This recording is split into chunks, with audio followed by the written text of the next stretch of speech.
The text came in at 6:40 on a Friday. 3 children in a cab, no car seats, no return address. Then his phone went dark.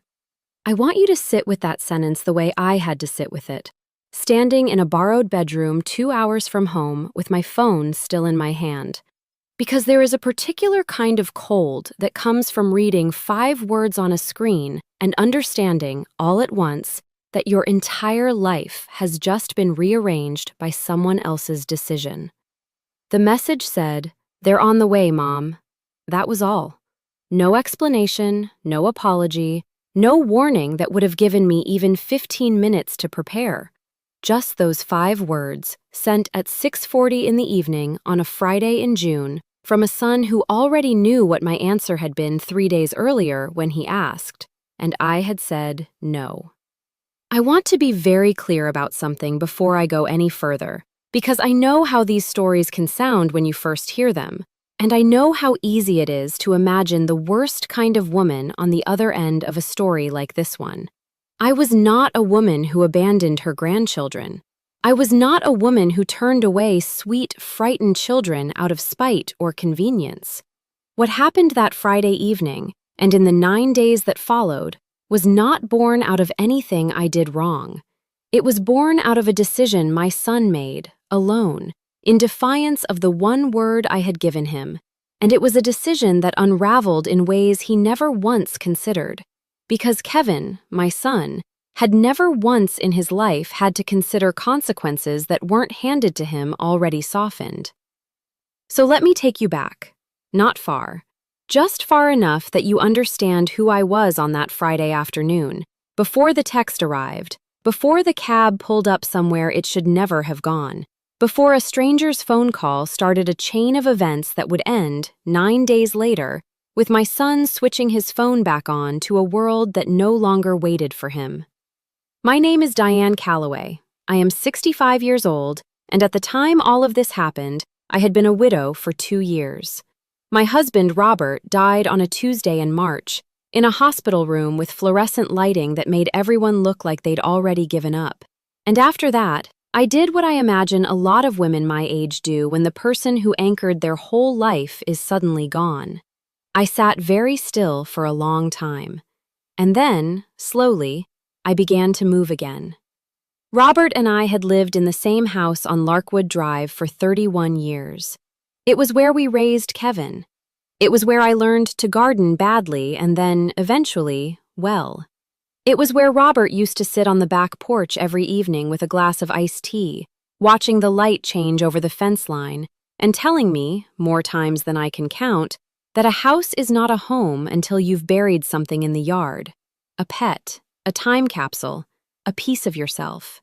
We buried a lot of pieces of ourselves in that yard over 3 decades. But grief does something strange to a house that size. It gets loud in its emptiness. Every room I walked through held an echo of him, his coffee mug still in the cabinet where he'd always kept it, his reading glasses that I found 8 months after he died, wedged behind a couch cushion, and I sat down on the floor of my own living room and cried harder over a pair of glasses than I had at the funeral. So in April, 25 months after Robert passed, I sold the house. I want you to remember that detail, because it matters more than you know right now. I sold the house on Larkwood Drive in April for $415,000 to a young nurse named Priya Patel, who walked through the rooms during the showing and touched the kitchen counter the way you touch something you already love. I signed the papers on a Tuesday. I handed over the keys on a Thursday, and I moved 11 miles across town into a small blue cottage on Bellhaven Lane, a house with 1 bedroom for me and a spare room I told myself I'd fill with grandchildren's toys someday, though I hadn't yet, because I hadn't yet told my son I'd moved. That's not as strange as it sounds. Or maybe it is. I've turned it over in my mind so many times since then that I've lost the ability to judge it clearly. But here is the truth, plainly. Kevin and I had not been close in the way mothers imagine closeness will look, back when their sons are small and their whole faces light up at the sound of your car in the driveway. Kevin was 38 years old. He had 3 children, Emma, who was 10, Miles, who was 6, and Ruthie, who had just turned 2 that spring. He had been divorced from their mother, a woman named Corinne, for almost 3 years, an ugly, protracted separation that left him with primary custody and left me, more often than I ever agreed to out loud, with the actual day-to-day labor of raising them. I don't say that with resentment, or I try not to. I loved those children with a ferocity that surprised even me, a ferocity that had, if I'm honest, filled a hole that opened up when Robert died. Emma had his laugh, an exact copy of it, this surprised bark of a laugh that would escape her before she could stop it. And the first time I heard it after he passed, I had to leave the room. But loving my grandchildren and being endlessly, silently available to my son were two very different things, and Kevin had never learned to tell them apart. It had become a pattern over the 2 years since Robert died, a pattern I can see now with a clarity I did not have while I was living inside it. Kevin would call, usually on short notice, sometimes with less than an hour's warning, and there would be some reason, always urgent, always framed as if the alternative was unthinkable, that he needed me to take the children. A work trip, a late shift, a thing he had to handle, vague enough that I never learned what the thing actually was. And every single time I said yes. Every single time I rearranged whatever I had planned, canceled whatever I had scheduled, and opened my door. I told myself it was what grandmothers did. I told myself Robert would have wanted me surrounded by those children, that the noise of them, the chaos of juice boxes and cartoons and Ruthie's small, sticky hands, was better than the silence of a house built for 2 people who had become 1 person short. But somewhere in that arrangement, something had shifted, quietly, the way water erodes stone without you ever seeing the moment it happens. Kevin had stopped asking. He had started informing. And by the spring after Robert died, I had become, in my son's mind, less of a mother and more of a fixture, a utility, something that existed to be switched on whenever he needed it, and switched back off without much thought when he didn't. I want to tell you about the phone call 3 days before the text came, because that call is where all of this truly begins, and because I need you to understand exactly what I said no to, and exactly what my son said back to me, because he would say it again, almost word for word, weeks later, in a moment when he had no idea I would remember it so precisely. It was a Tuesday evening. I was sitting on the small back patio of my cottage on Belhaven Lane, which overlooked nothing more spectacular than a strip of common grass and a row of crepe myrtles, but which I had come, in the 2 months since I'd moved in, to love with an intensity I hadn't expected. My phone rang. Kevin's name on the screen. I answered, the way I always answered, already halfway to saying yes before I even knew the question. "Hey, Mom," he said, and I could hear, underneath the casualness of it, something tighter. Something that wanted to sound offhand and wasn't quite managing it. "So, this weekend, I need you to take the kids Friday through Sunday, maybe Monday too." I asked him why, the way I always did, mostly out of habit rather than any real expectation of a satisfying answer. "It's complicated," he said. "Just work stuff. I need the weekend." And here is where I want to be honest with you, because honesty is the only thing that makes a story like this worth telling. I said no. Not because I didn't want to see my grandchildren, not because I was punishing him. I said no because that particular weekend, I had, for the first time in 2 years, planned something for myself. A small women's retreat 2 hours away, a group of widows I'd met through a grief support meeting at my church. 3 days at a lake house with women who understood, in a way almost no one else in my life did, what it meant to build a new shape for a life that used to have someone else's weight in it. I had paid a deposit. I had packed a bag. I had, for the first time since Robert died, let myself look forward to something. I can't this weekend, Kevin, I told him. I already have plans. I told you about the retreat, remember? 3 weeks ago? There was a silence on the line. The kind of silence that, if you've raised a child, you learn to read the way you'd read weather. It wasn't confusion. It was calculation. Cancel it, he said. I told him I wasn't going to do that. I told him this was something I had been looking forward to, that I loved being with the children, but that I needed, once, to be allowed to have something that was mine. And that is when he said it. The sentence that I would carry with me through everything that followed. The sentence I would, weeks later, hand back to him in a courthouse hallway with a stillness that frightened us both. You don't get to say no to me, Mom. I remember the exact way it landed in my chest, like something had been dropped from a height, and I was only now hearing the sound of it hit the floor. Not please, not I need you, not even an apology dressed up as a request. A statement, a fact as far as my son was concerned, as immovable as gravity. I don't get to say no to him. I told him that wasn't true, that I loved him and I loved his children more than almost anything left in this world, but that I was allowed, as his mother and not his employee, to have a weekend that belonged to me. He hung up without saying goodbye. That was Tuesday. Wednesday, he didn't call. Thursday, nothing. I remember thinking, with a small, guilty flicker of relief, that maybe he'd found another arrangement. A friend, a neighbor. Corinne, though that seemed unlikely given the state of things between them. Friday, I drove the 2 hours to the lake house. I unpacked my small bag into a room with a window facing the water. I sat down for the first dinner with 7 other women who had, each in their own way, learned to live inside a grief that never fully leaves, only changes shape. And at 6:40 that evening, while I was setting my phone down on the nightstand to charge, it buzzed once. They're on the way, Mom. I stared at those 5 words for what felt like a very long time before my mind caught up to what they meant. On the way? On the way where? I called him immediately. It went straight to voicemail. I called again. Voicemail.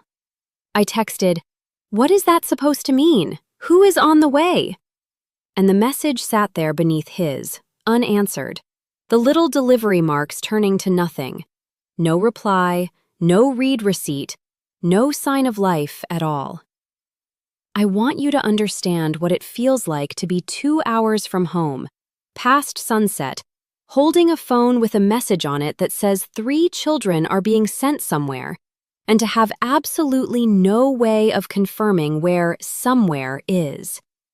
My first thought, my only thought, was Larkwood Drive. Because as far as my son knew, that was still my house. That was still where I lived. He didn't know I had sold it in April. He didn't know because I hadn't told him. Not out of secrecy, not out of malice, simply because in the strange, distracted months of building a smaller life for myself, the conversation had never happened, and Kevin had never once in 2 years driven to my house to check. My son had sent 3 children, ages 10, 6, and 2, alone in a cab at dusk to a house I no longer owned. 12 minutes later, my phone rang. A number I didn't recognize, a local area code. My hands were shaking so badly I nearly dropped it answering. A woman's voice, breathless, urgent, introduced herself as Priya Patel. "I think," she said, "I think these might be your grandchildren." That is where this story truly begins. Not with the sale of a house in April, though that mattered more than I could have guessed. Not with a phone call I nearly didn't answer in time. It begins with a woman I had never met, standing on a porch that used to be mine, looking down at 3 frightened children a cab driver had just left on her doorstep, one of them barely old enough to talk, and deciding, in that moment, that she was not going to let this be someone else's problem to ignore. 9 days would pass before my son turned his phone back on. 9 days in which I would learn things about him, about his life, about the choices that had led to that Friday evening that I could never have imagined sitting on that back patio 3 days earlier, believing the worst thing that had happened to me was a canceled weekend. By the time Kevin resurfaced, the ground beneath him had already shifted so completely that there was no version of his old life left standing to return to. But he didn't know that yet, and neither, honestly, did I. Priya's voice on the phone was steady in the particular way that trained people's voices go steady when the situation around them is not.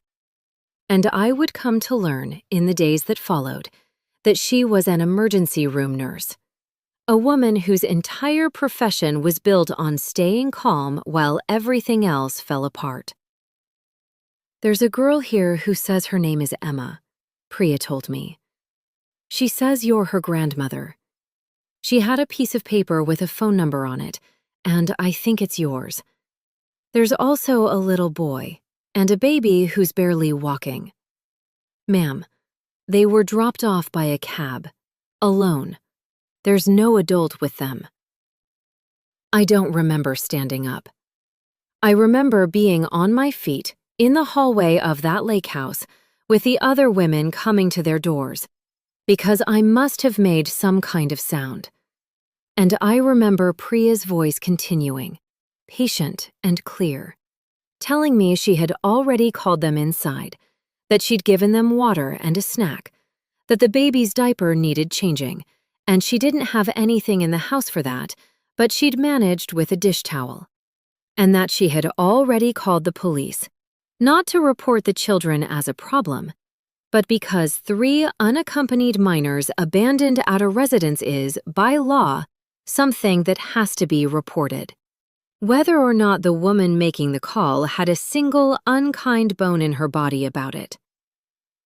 I asked her, my voice breaking in a way I hated, whether the children were hurt. She said no. Scared, she said. Confused. Emma kept saying her dad told her grandma still lived there. Kept saying it like she was trying to convince herself it was true. I told Priya I was 2 hours away, that I would leave immediately, that I needed her to please stay with them. And she said, without a single second of hesitation, "I'm not going anywhere. You drive safe. I've got them." I have thought many times since then about how different that night could have gone.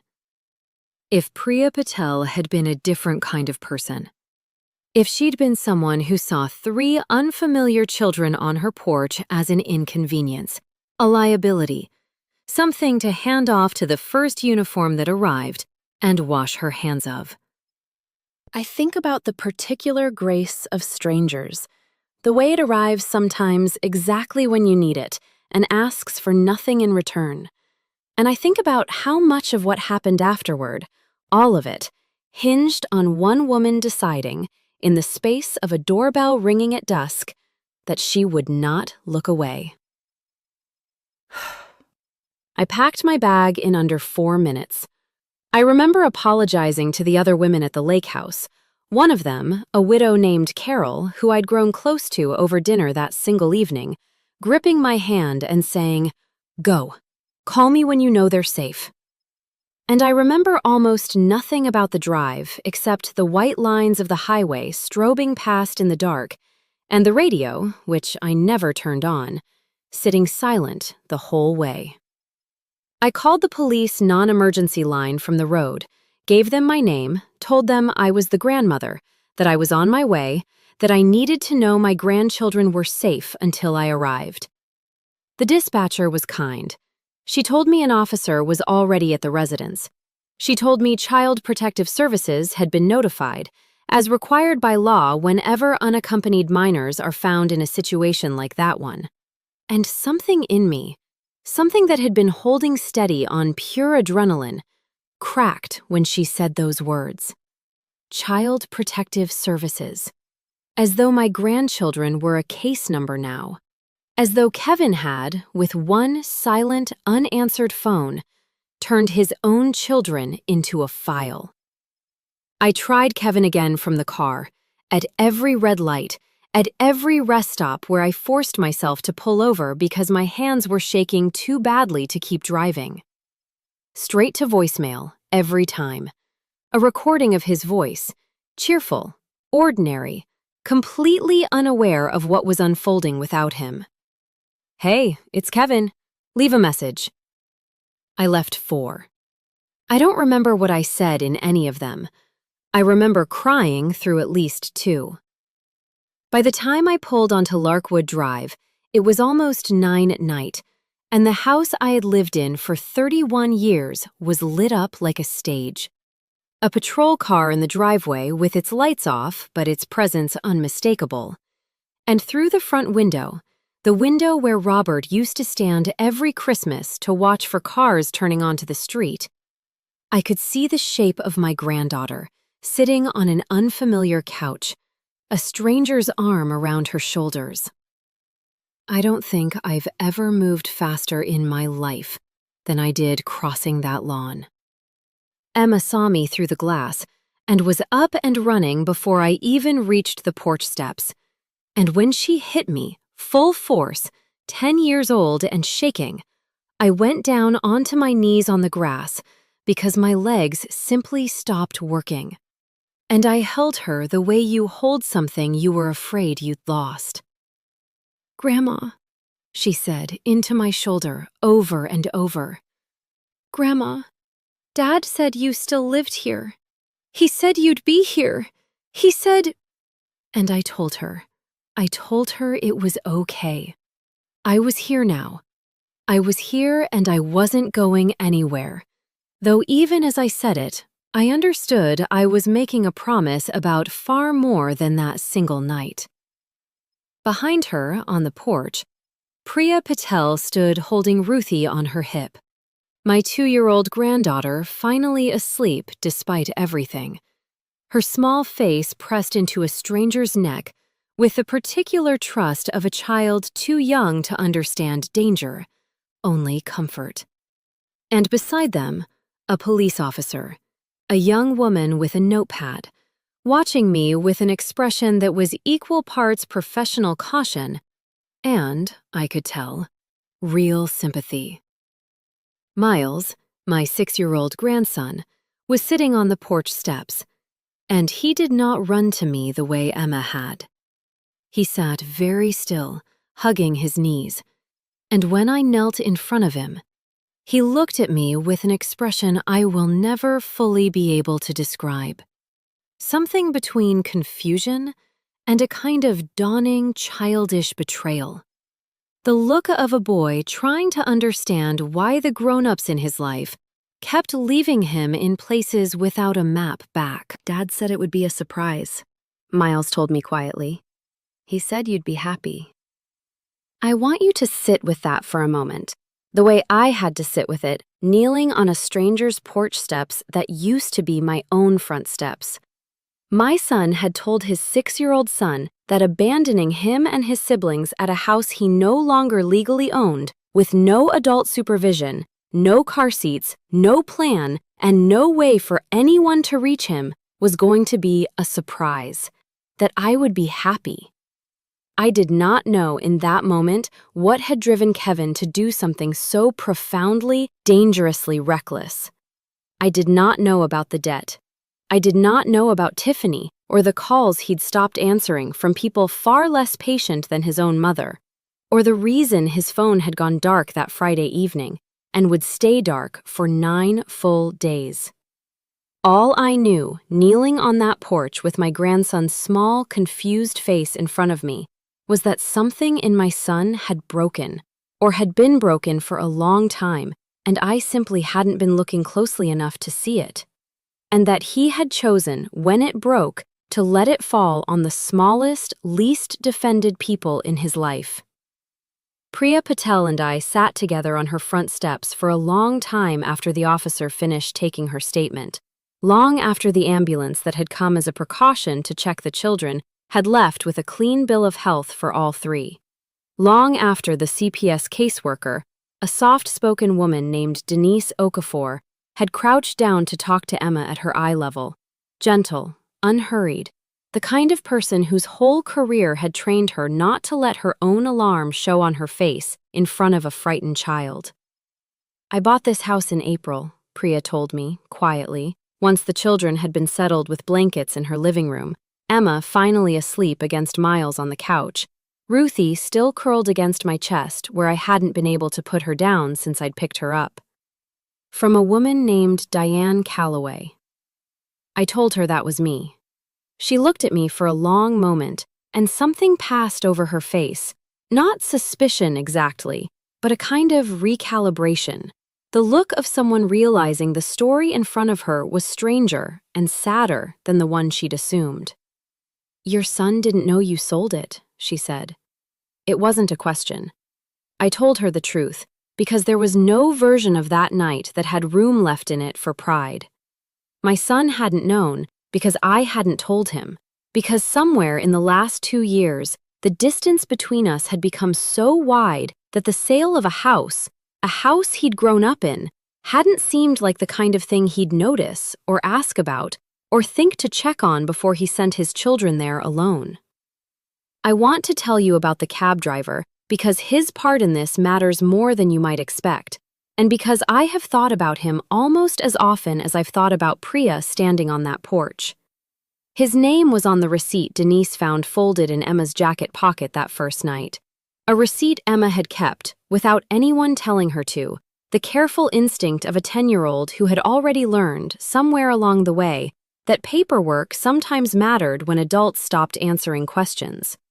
The fare had come to $86.40, paid in cash before the children ever got in the car, which meant Kevin had handed a stranger $86 to drive his 3 children across a city at dusk, and had not, as far as anyone could determine, said a single word to that driver about who would be waiting for them on the other end. The officer taking notes on Priya's porch that night, a young woman named Officer Reyes, asked me gently whether I wanted her to try to track the driver down for a statement. And I remember saying yes before I'd even fully processed the question, some part of me needing, desperately, to understand every last detail of how 3 children had ended up alone on a stranger's porch as the sky went dark. Officer Reyes reached him 2 days later. He told her, and she relayed it to me almost apologetically, that the man who'd loaded the children into his cab had seemed distracted, in a hurry, had given the Larkwood Drive address without once looking up from his phone, and had told Emma, as she climbed into the back seat holding her little sister's hand, that Grandma would be right there waiting. That detail undid me more than almost anything else that first week. Not that Kevin had been careless, that he had let his own daughter believe, right up until the moment the cab pulled away, that this was simple, that this was safe, that this was, in some small, terrible way, ordinary. I sat with Priya on her porch steps that night, long after Officer Reyes had gone back to her patrol car to finish her report, the porch light above us drawing a slow, lazy circle of moths. And I found myself telling her things I hadn't planned to say, the way grief and shock sometimes loosen a person's grip on what they meant to keep private. I told her about the 31 years in that house behind her. I told her about Robert, about the back porch where he used to sit with his iced tea every evening, about the particular ache of walking past his reading glasses in a drawer 8 months after he was gone. I told her that selling the house in April hadn't been about escaping Kevin, or hiding anything from him. It had simply been about surviving my own house, my own silence, one room at a time, until I couldn't anymore. "I understand that more than you'd think," Priya said quietly, and there was something in her voice that told me she meant it, though she didn't elaborate, and I didn't ask. Some things, I've learned, women share with each other in the shorthand of shared grief without needing the whole story spelled out. I asked her, because I needed to know, whether Emma had said anything else in the hour or so before I arrived, anything that might help me understand what my son had told his children before he sent them away. Priya considered the question carefully, the way I would come to learn she considered most things, unhurried, precise, a woman used to triaging what mattered from what could wait. "She told me your address," Priya said, "the old one. She had it memorized, not written down, just memorized, like a phone number a kid learns because someone made her practice it. She said, 'We're going to Grandma's. She always says yes.' And I remember thinking that was a strange thing for a child to say with so much confidence and so much worry both at the same time. Like she believed it and was bracing for it not to be true, all in the same breath. I have turned that sentence over more times than I can count since that night. She always says yes. Not "she'll be so happy to see us." Not "I can't wait to see Grandma." She always says yes. Recited like a fact a child had been taught to lean on. A fact my own patterns, over 2 years of short-notice calls and rearranged weekends, had quietly built into my granddaughter's understanding of who I was. I had thought, for 2 years, that saying yes every single time was a gift I was giving these children. Sitting on Priya's porch step that night, I understood, for the first time, that it might also have been a kind of promise Kevin had learned he could make on my behalf without ever checking whether it was still true. Officer Reyes came back once more before she left for the night, crouching down near where I sat to ask a final round of questions, methodical, unhurried despite the hour. She asked whether there was a history of the children being left in my care without adequate notice, and I answered honestly, though it cost me something to say it out loud to a stranger with a notepad.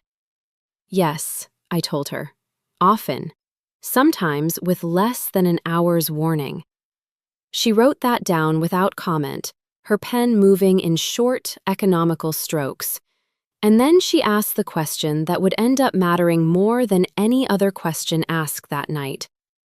"Do you know of any reason your son might have believed you still lived at this address?" she asked. "Any recent contact where the topic of your living situation might have come up?" I told her the truth. I had not spoken to Kevin about the sale of the house, not directly, not in any conversation I could specifically point to. We had spoken on the phone perhaps a dozen times in the 2 months since I'd moved, and in every one of those calls, the conversation had orbited entirely around him, his schedule, his needs, the children's activities, and never once, not a single time, had he asked where I was calling from, or mentioned stopping by, or shown the smallest flicker of curiosity about the shape of my own life since his father died. It was not that I had hidden the move from him, it was that he had simply never asked a question that would have required me to mention it. Officer Reyes nodded slowly, and I saw her write something in her notepad that I couldn't read from where I sat, and I understood, watching her, that this detail, small as it seemed to me in that moment, was going to matter in ways I hadn't yet begun to grasp. It would matter to Denise Okafor's assessment. It would matter, weeks later, to Miriam Cole, sitting across her desk with her pen moving steadily down a legal pad. It would matter, ultimately, to a judge named Hale, listening to the story of a mother who had disappeared so completely from her son's daily awareness that he could send his children to an address she hadn't lived at in 2 months without once feeling the need to confirm it first. I remember, sitting on that porch, allowing myself a small, guilty flash of memory, unbidden, from perhaps 8 months earlier. Kevin had called on a Sunday afternoon, needing me to take Miles for a haircut appointment he'd forgotten. And in the rush of arranging it, I had mentioned, almost in passing, that I was in the middle of packing boxes for an estate sale, clearing out things from 31 years of marriage before I could bear to think seriously about listing the house. Kevin had said, "That's great, Mom," in the distracted, half-listening voice of a man already moving on to his next thought, and had asked not a single follow-up question, not where I might move, not how I was managing all of it alone, only whether I could still make it to the haircut appointment by 4. I had said yes. Of course I had said yes. Looking back on that conversation from the vantage point of Priya's porch steps, I understood something about my son that I had spent 2 years quietly avoiding understanding. It was not simply that Kevin didn't know about the house. It was that Kevin had, somewhere along the way, stopped asking me questions about my own life entirely, because in the architecture of our relationship as he'd rebuilt it since his father died, I existed primarily as a resource to be deployed, not a woman with a life of her own that might shift, might change, might require his attention in return. I did not say any of this to Priya that night, not in so many words. I think I didn't yet have the language for it fully formed, but I said something close to it, something about how strange it felt to realize that a man who called me constantly for help had somehow stopped seeing me as a person capable of needing anything back. Emma stirred on the couch inside, just barely, a small murmur in her sleep, and both Priya and I turned toward the screen door at the sound, the particular instinct of any woman who has ever loved a child enough to listen for them, even mid-sentence. She settled again, one arm thrown across Miles beside her, and I watched her for a long moment through the glass. This 10-year-old girl who had spent the last several hours of her evening trying to hold her younger brother and sister together on a stranger's porch, trying, in whatever small ways a child that age can manage, to be the adult that neither of the actual adults in her life had managed to be that Friday evening. "She's been like that all night," Priya said quietly, following my gaze, checking on the little one, making sure her brother had eaten something. I kept trying to tell her it was all right, that she could just be a kid for a few minutes, and she looked at me like I'd asked her to do something impossible. I told Priya that Emma had always been that way, protective almost past what a child her age should have to carry, and that I had noticed it deepening over the past 2 years without letting myself fully name what it meant. That a 10-year-old girl had learned, somewhere in the gap between her parents' divorce and her grandfather's death and her father's slow, quiet unraveling, that the adults around her could not always be counted on to hold the weight first, and so she had begun, without anyone teaching her to, holding it herself. Priya was quiet for a moment. Then she said something I have thought about many times since. "For what it's worth," she said, "when I found that little girl on my porch, the first thing she did, before she even told me her name, was try to explain that her dad wasn't a bad person. She was 10 years old, and she was already making excuses for him." I didn't sleep that night. Denise Okafor stayed until nearly midnight, walking me through what would happen next, an emergency safety plan, a follow-up visit, a case that would now exist, officially, with my son's name on it, whether he ever answered his phone again or not. She told me, gently but plainly, that given the circumstances, given the abandonment, given the complete unreachability of the custodial parent, the department would likely be recommending an emergency change in custody, and that if I was willing and able, I should speak to an attorney about pursuing temporary guardianship of my grandchildren as quickly as possible. I remember looking down at Ruthie, asleep in my arms, her small fist curled against my collarbone the way it always did, and thinking that I had spent 2 years believing my only role in these children's lives was to be available whenever my son decided he needed me. I had never once considered that I might need to become something more permanent than that, something he couldn't simply switch on and off. I called Priya the next morning to thank her again, and she said something before we hung up that I wrote down on a scrap of paper the moment the call ended, because I knew, somehow, that I would need to remember it exactly. "You should know," she said, "that when I made that first call last night, the police, then the caseworker, I wasn't calling to get you in trouble, or him either, not really.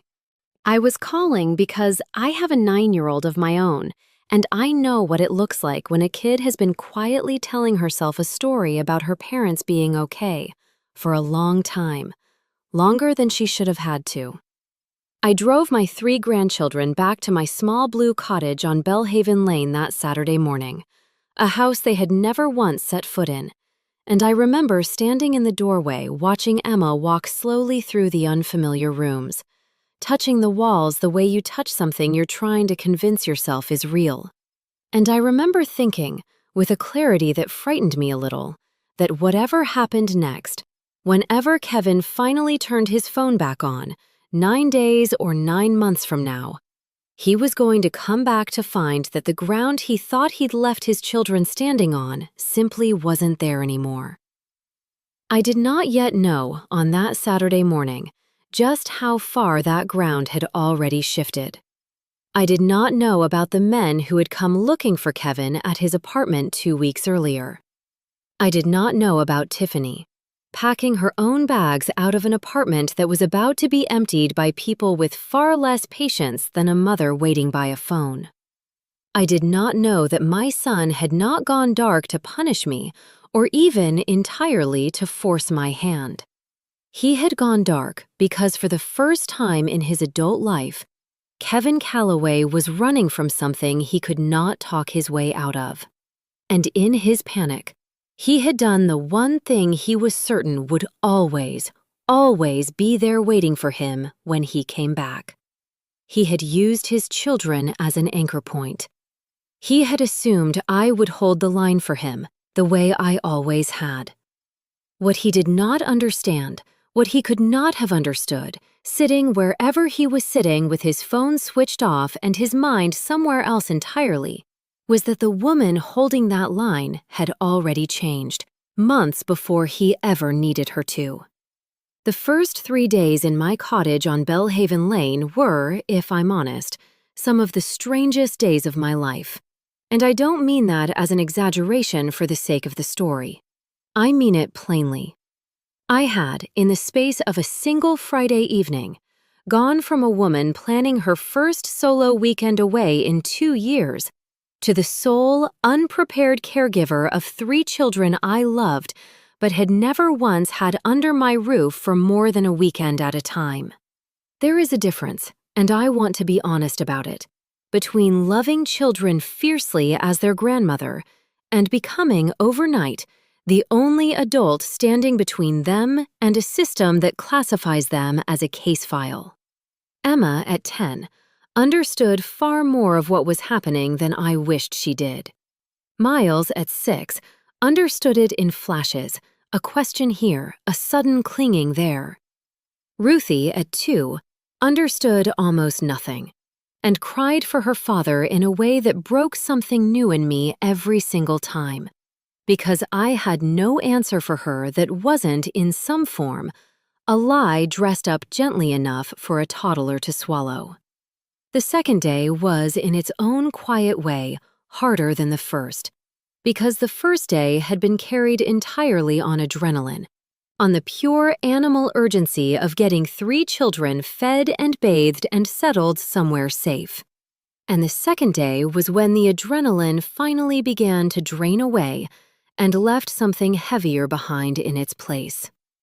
I woke before dawn that Sunday, though I hadn't managed more than 2 hours of actual sleep, and I lay in my own bed, listening to the unfamiliar sounds of a full house. Ruthie's small, uneven breathing through the baby monitor Priya had insisted on lending me from a closet full of her own daughter's outgrown things. Miles turning over in the spare room with a thump that made my heart stop for a full second, before I heard him settle again. I want to tell you about the folder because I think it matters. The physical folder, plain manila, that I sat down and began assembling at my kitchen table before the children were even awake that Sunday morning, coffee going cold beside me. I did not yet know, sitting there in the gray early light, that this folder would become the spine of everything that followed, that Miriam Cole would later tell me it was, in her words, the single most useful thing a grandmother had ever handed her on a first consultation. But some instinct in me, some part of me that had spent 31 years quietly managing a household and knew, in my bones, that disorganized fear rarely wins anything, told me to start writing things down before the details began to blur. I wrote the timestamp of the text message, 6:40 on Friday evening, and beneath it, the exact wording. I wrote down Priya's name and phone number, and beneath that, Officer Reyes's badge number, which she had given me before she left the porch that first night. I wrote down the cab company's name, taken from the receipt in Emma's jacket pocket, and the $86.40, and I wrote down, as best I could reconstruct it, the exact wording of the phone call 3 days earlier, the retreat, the words Kevin had used. "You don't get to say no to me, Mom."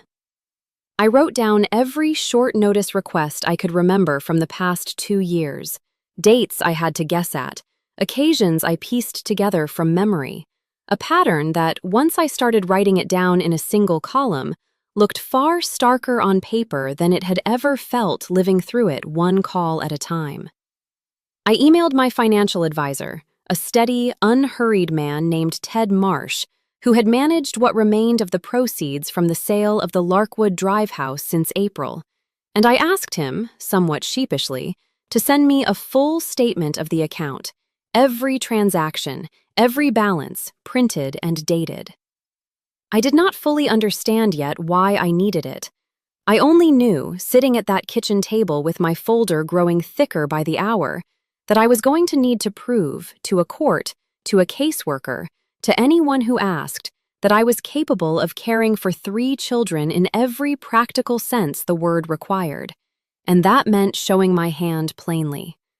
$415,000 from the sale, minus the $210,000 I'd spent on the cottage, minus closing costs and the modest renovations I'd made that spring, left just under $180,000 sitting in a conservative investment account, along with Robert's pension, which continued, faithfully, every month, the way he had always promised it would.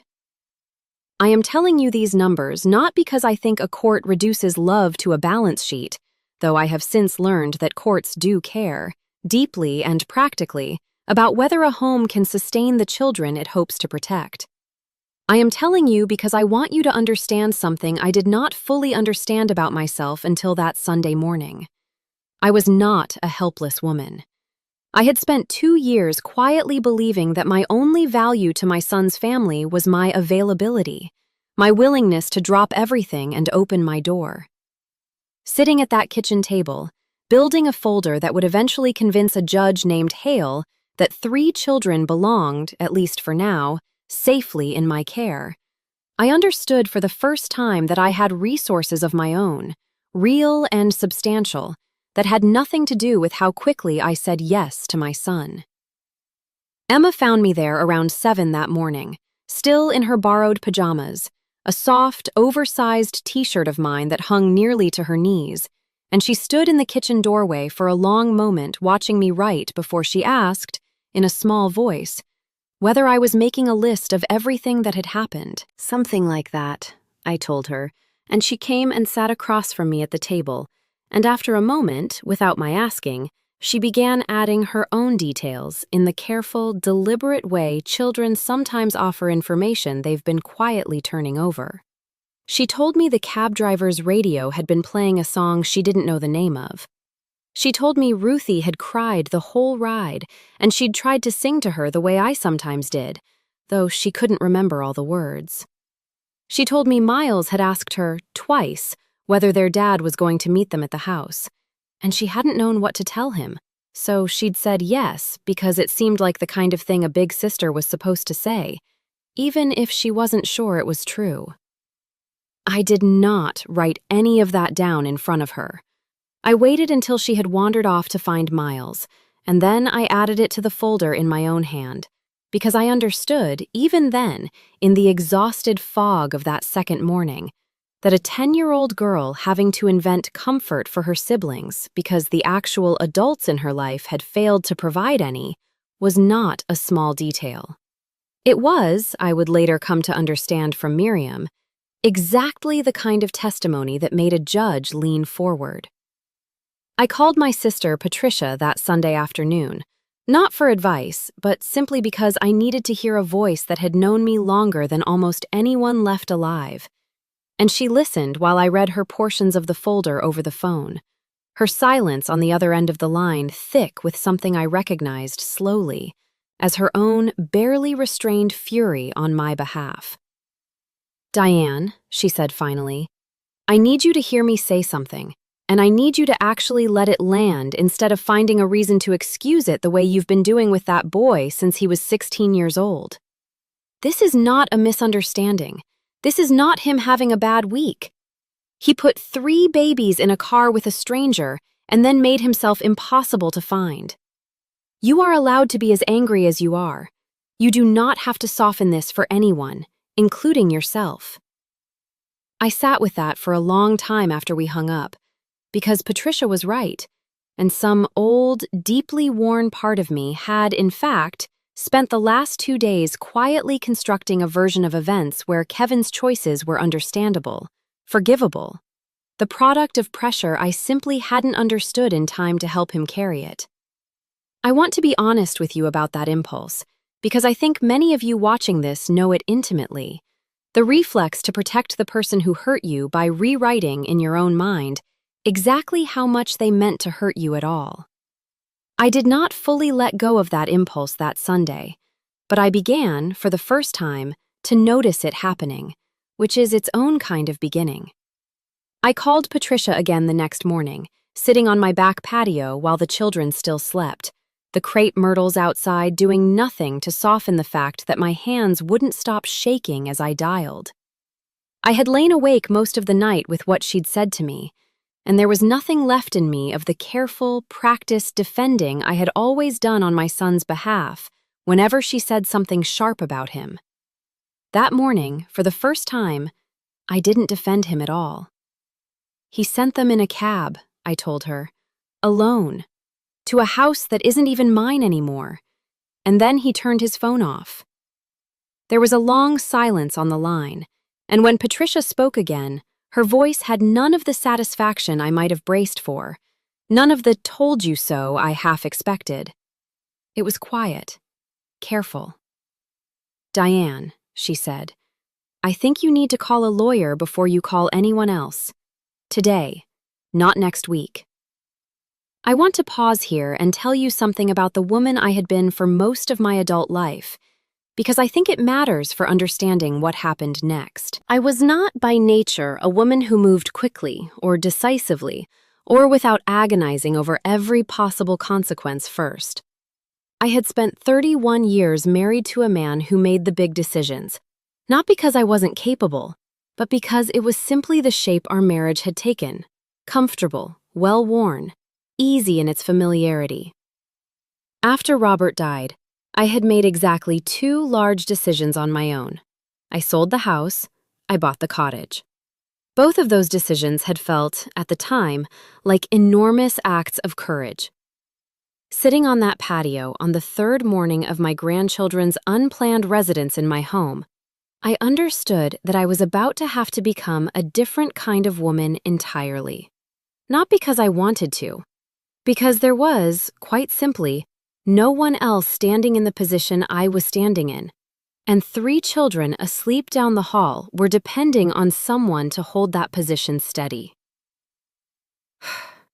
I called Denise Okafor first, the CPS caseworker, because she had left me her direct line and told me to call with any questions, day or night. She confirmed what I already suspected. The department had opened a formal case. Given the circumstances of the abandonment, given 9, then 10, then 11 attempts by multiple parties to reach the custodial parent with no response, the recommendation on file was already leaning towards supporting a change in custody, provided a suitable relative was willing and able to step in. "Are you willing?" Denise asked me. And I remember how strange the question felt, because of course I was willing. I had never for 1 second considered not being willing, but I understood, hearing the careful, professional weight in her voice, that willingness alone wasn't going to be enough. I was going to need to prove it, legally, financially, in every way the system required.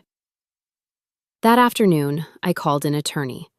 Her name was Miriam Cole, recommended to me by a woman in my grief support group whose own daughter had gone through a difficult custody matter years earlier. Miriam's office was small, tucked into a converted house near the courthouse downtown. And when I sat across from her desk the next day, with Ruthie on my lap and Emma and Miles waiting with a coloring book in the small reception area, Miriam listened to the entire story without interrupting once, her pen moving steadily across a legal pad. When I finished, she set the pen down and looked at me with an expression I would come to know well over the following days: direct, unsentimental, and entirely without judgment. "I want to be honest with you," Miriam said. "What your son did, sending 3 young children alone across a city to an address where he had no confirmed adult supervision, and then making himself completely unreachable, that's not a gray area. That's textbook child endangerment and abandonment. And depending on how long he stays unreachable, it may become abandonment in a much more serious legal sense." I asked her what that meant exactly, and she explained, patiently, that most states have provisions defining prolonged, unexplained absence with no provision for a child's care as grounds not just for emergency custody, but potentially for termination of parental rights if it extended long enough, and if a pattern could be established. She was careful to say this wasn't necessarily where things were headed, but it was, she said, the seriousness of the door my son had walked through when he shut his phone off and let it stay off. "Has this happened before?" Miriam asked. "Not this exact thing, but anything close. A pattern of leaving the children with insufficient notice, insufficient planning?" And that is when I began to understand something I had not let myself fully see while I was living inside it. I told Miriam about the pattern, the short notice calls, the vague explanations, the way just work stuff had become the answer to nearly every question I'd asked over the past 2 years. I told her about the phone call 3 days before all of this, the retreat I had planned, the words Kevin had used. "You don't get to say no to me, Mom." Miriam wrote that down, verbatim, and underlined it twice. "That's not just unkind," she said quietly. "That's a pattern of entitlement to your labor as a caregiver, and it's exactly the kind of thing a court needs to hear, because it tells the story of what led up to this moment. This didn't come out of nowhere. It was building." I left her office that afternoon, having agreed to file for emergency temporary guardianship, a process Miriam said could move relatively quickly given the CPS involvement and the police report, but which would still require documentation, a home study, background checks, and, eventually, a court date. She told me something else, before I left, that stayed with me through everything that followed. "You should also know," she said, "that once your son does resurface, and eventually he will, people almost always do, this is going to become adversarial very fast, whether you want it to or not. He is going to be desperate, and desperate people say and do things they wouldn't otherwise. I need you to be prepared for that, and I need you to let the process protect you and these children, rather than trying to manage him yourself, the way I suspect you're used to doing." I didn't fully understand, in that moment, how right she would turn out to be. The days settled, slowly, into a strange new rhythm. I enrolled Emma and Miles in a summer day camp near my cottage, both to give them some sense of normalcy and, if I'm honest, to give myself a few uninterrupted hours each day to make phone calls, meet with Miriam, and simply breathe. Ruthie stayed with me, and I discovered, in a way I hadn't expected, that caring for a 2-year-old full-time at 63 years old was both far harder and far more grounding than I remembered from raising Kevin at that age. Emma, in particular, worried me. She had taken on, in the days since that night on Priya's porch, a kind of watchfulness that no 10-year-old should carry, checking on Miles constantly, asking me, more than once, in a voice trying very hard to sound casual, whether her dad was going to be in trouble. "I don't know, sweetheart," I told her, the third time she asked, sitting with her on the porch steps of my cottage one evening while Miles chased fireflies across the small square of yard. "I know he loves you very much. I also know that what he did wasn't safe, and grown-ups have to answer for the things they do that aren't safe, just like kids do." Emma was quiet for a long moment, picking at a loose thread on her shorts. "He said you'd say no if he asked," she said finally. "That's why he didn't ask. He said you always cave anyway, so it didn't matter." I felt that sentence land somewhere just beneath my ribs, and I sat with it for a moment before I answered her, because I did not want my anger at my son to leak into whatever I said next to his daughter. "He was wrong," I told her eventually. "Not about me caving before. Maybe he was right about that, but he was wrong that it didn't matter. It mattered enough that a stranger had to call the police to make sure you three were safe. That's not something that doesn't matter, Emma. That's about as much as anything can matter."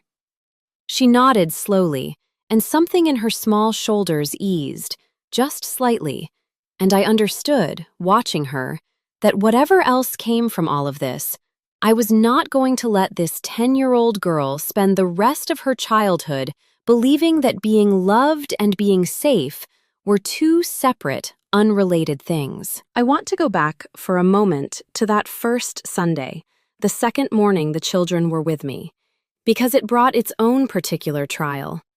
I took all 3 children to the small Methodist church 2 blocks from my cottage, more out of a need for some familiar ritual than any deep expectation of comfort. And I remember standing in the pew with Ruthie balanced on my hip and Miles pressed against my side, and Emma standing very straight and very still beside me.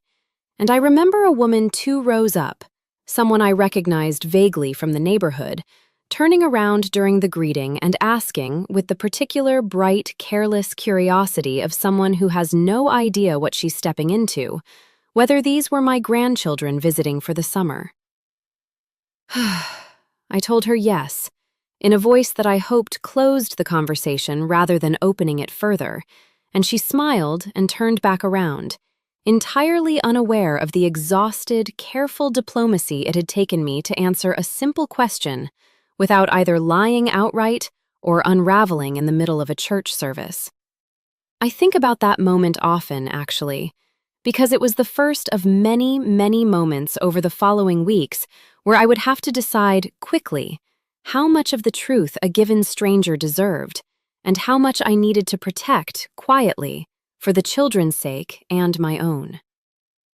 That evening, after the children were finally asleep, I sat back down with my folder and added the details Denise Okafor had shared with me during a brief check-in call that afternoon. The timeline of the case as CPS understood it, the paperwork the department had already filed, the name of the judge likely to be assigned given the county's rotation.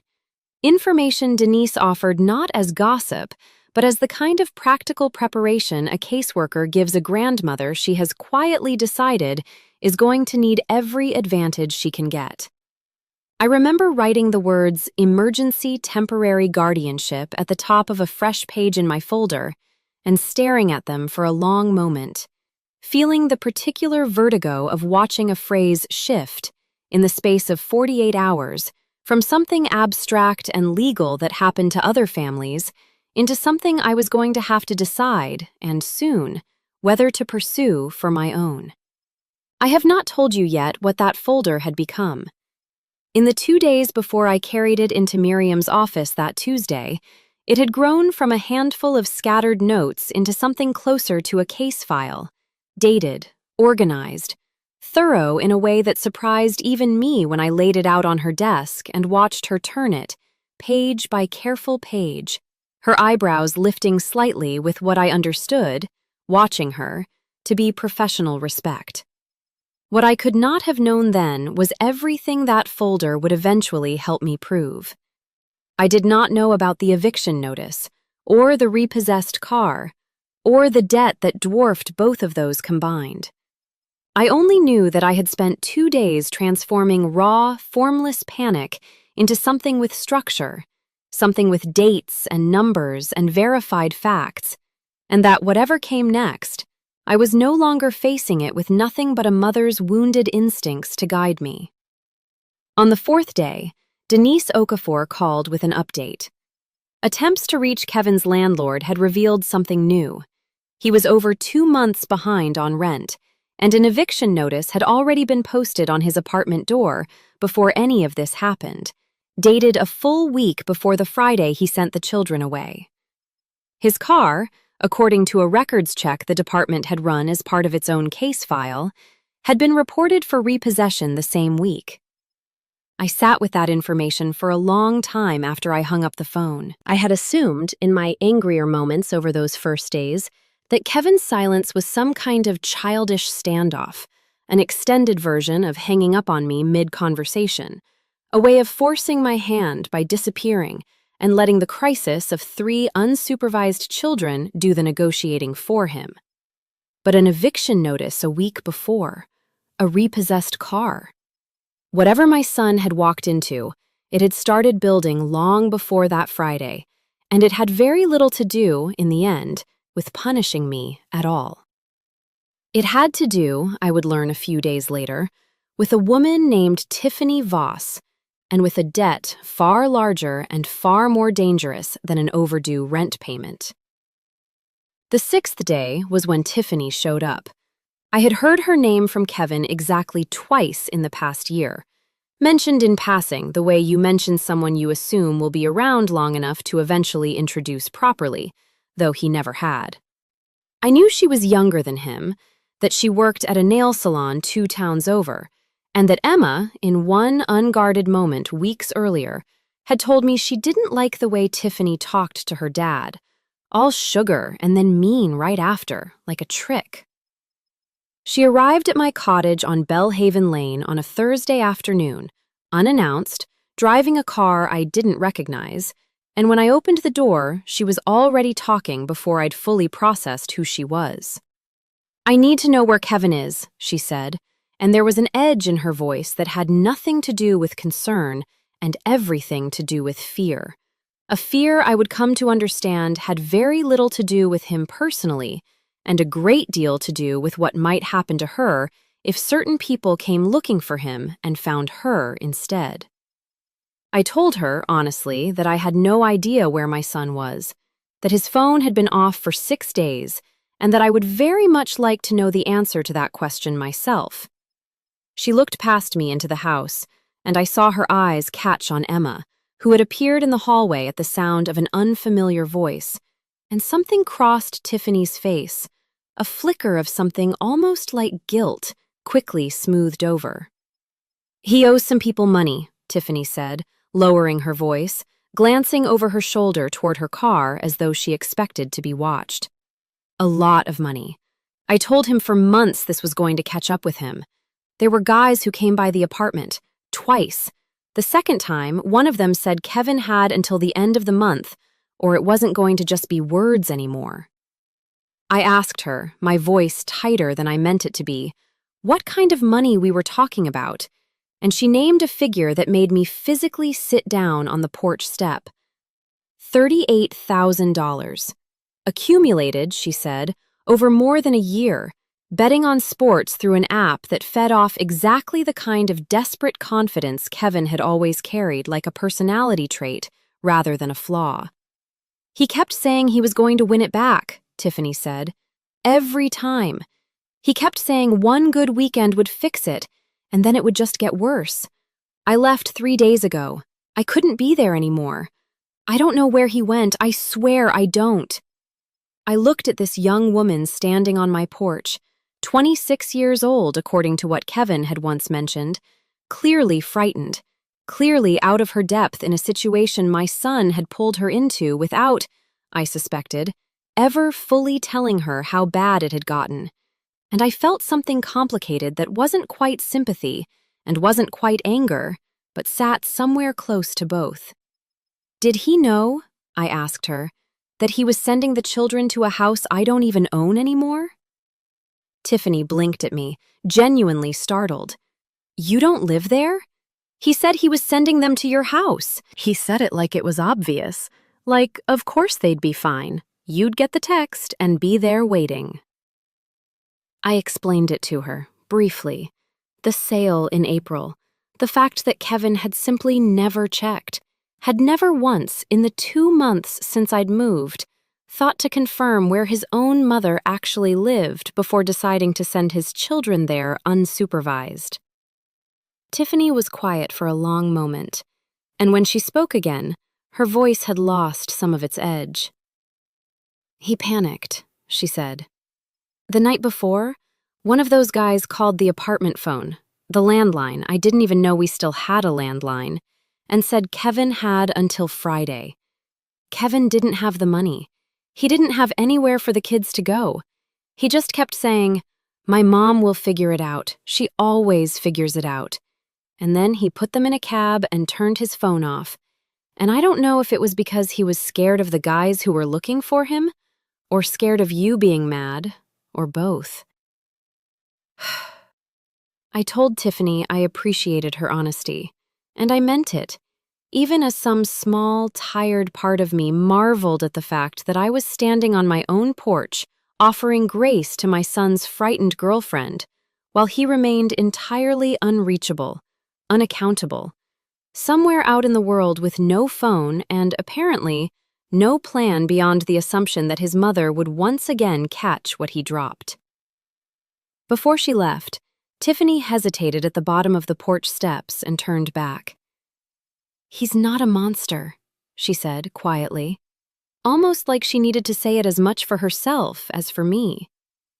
"He's just been drowning for a long time, and I think he thought if he just stopped answering the phone, it would all somehow sort itself out without him." I told her I understood. And I did, in a way.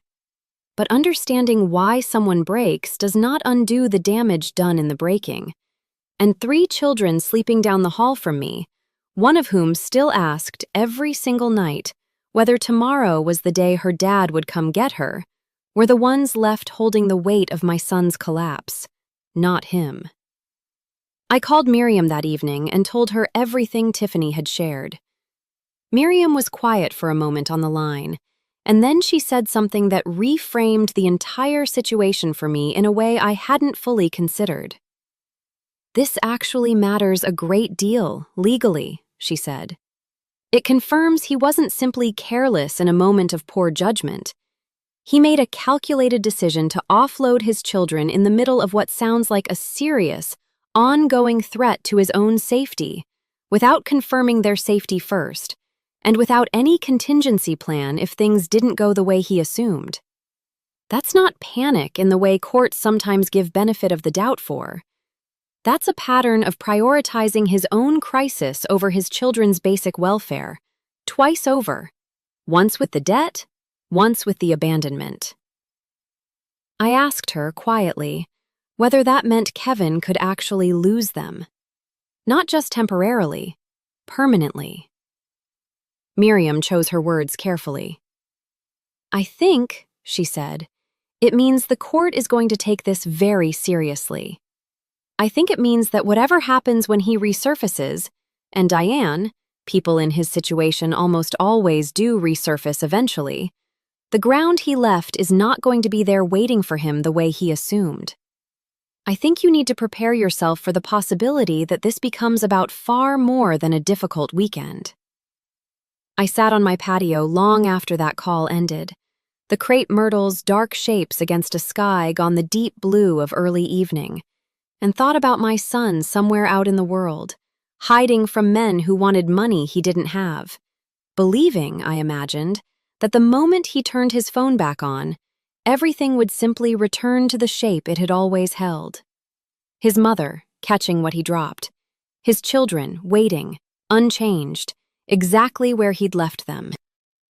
He had no idea how wrong that assumption already was. The 7th day, I received a call I had not expected, and it changed the shape of everything that followed. It came from a detective named Frank Alvarez with the County Sheriff's Department, and his opening question was not one I was prepared for.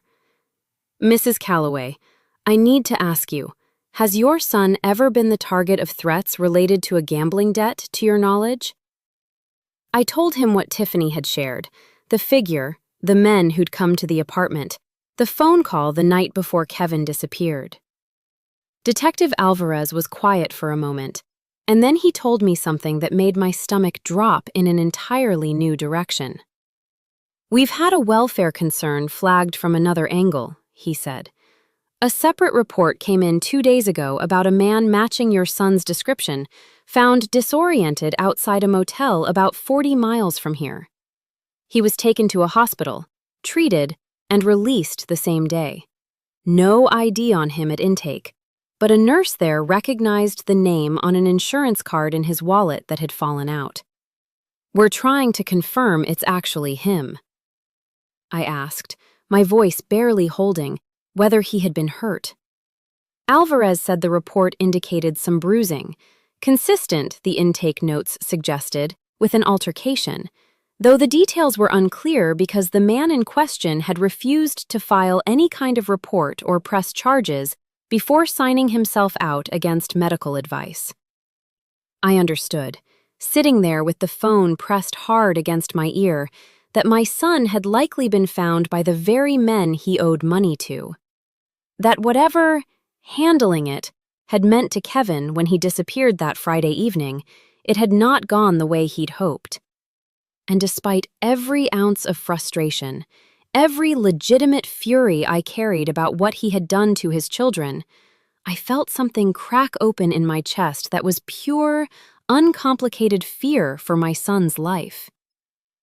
"Is there a way to find him?" I asked. "To make sure he's safe, at least?" Alvarez told me they were working leads, that if it was Kevin, and there was reasonable cause to believe it was, they would continue trying to locate him, both out of general welfare concern and because, given the CPS case now on file, there was an active interest in confirming his whereabouts and his fitness to re-engage as a custodial parent once he did resurface. That night, I did something I hadn't let myself do since the Friday it all began. I sat alone on my patio after the children were asleep, and I cried. Not the sharp, angry tears of the previous week, but something older, something that reached back past this crisis entirely, back to a small boy who used to run to the door at the sound of my car, back to Robert holding that same boy on his shoulders at a county fair 30 years earlier, back to every version of Kevin that existed before whatever had hollowed him out into a man capable of putting his children in a cab and disappearing. I did not stop being angry with him. I want to be clear about that, because I think it would be a disservice to pretend those two things, grief for the son I remembered and fury at the man he had become, could not exist together. They did.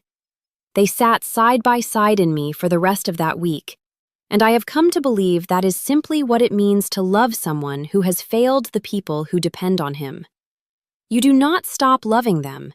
You simply stop being willing to let that love excuse what they've done.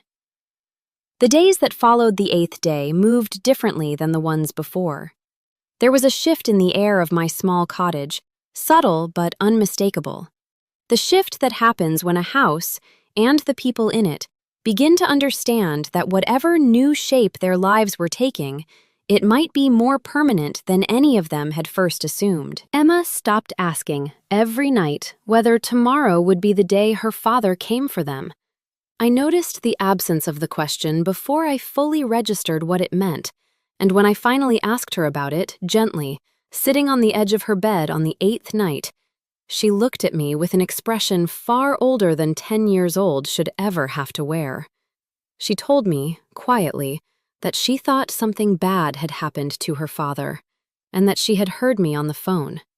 The 8th day had already been a long one before Emma ever asked me that question at bedtime, and I think it matters to tell you what filled the hours before it, because it explains, at least in part, why her words landed on me the way they did that night, with a weight that went beyond a single sentence from a frightened child.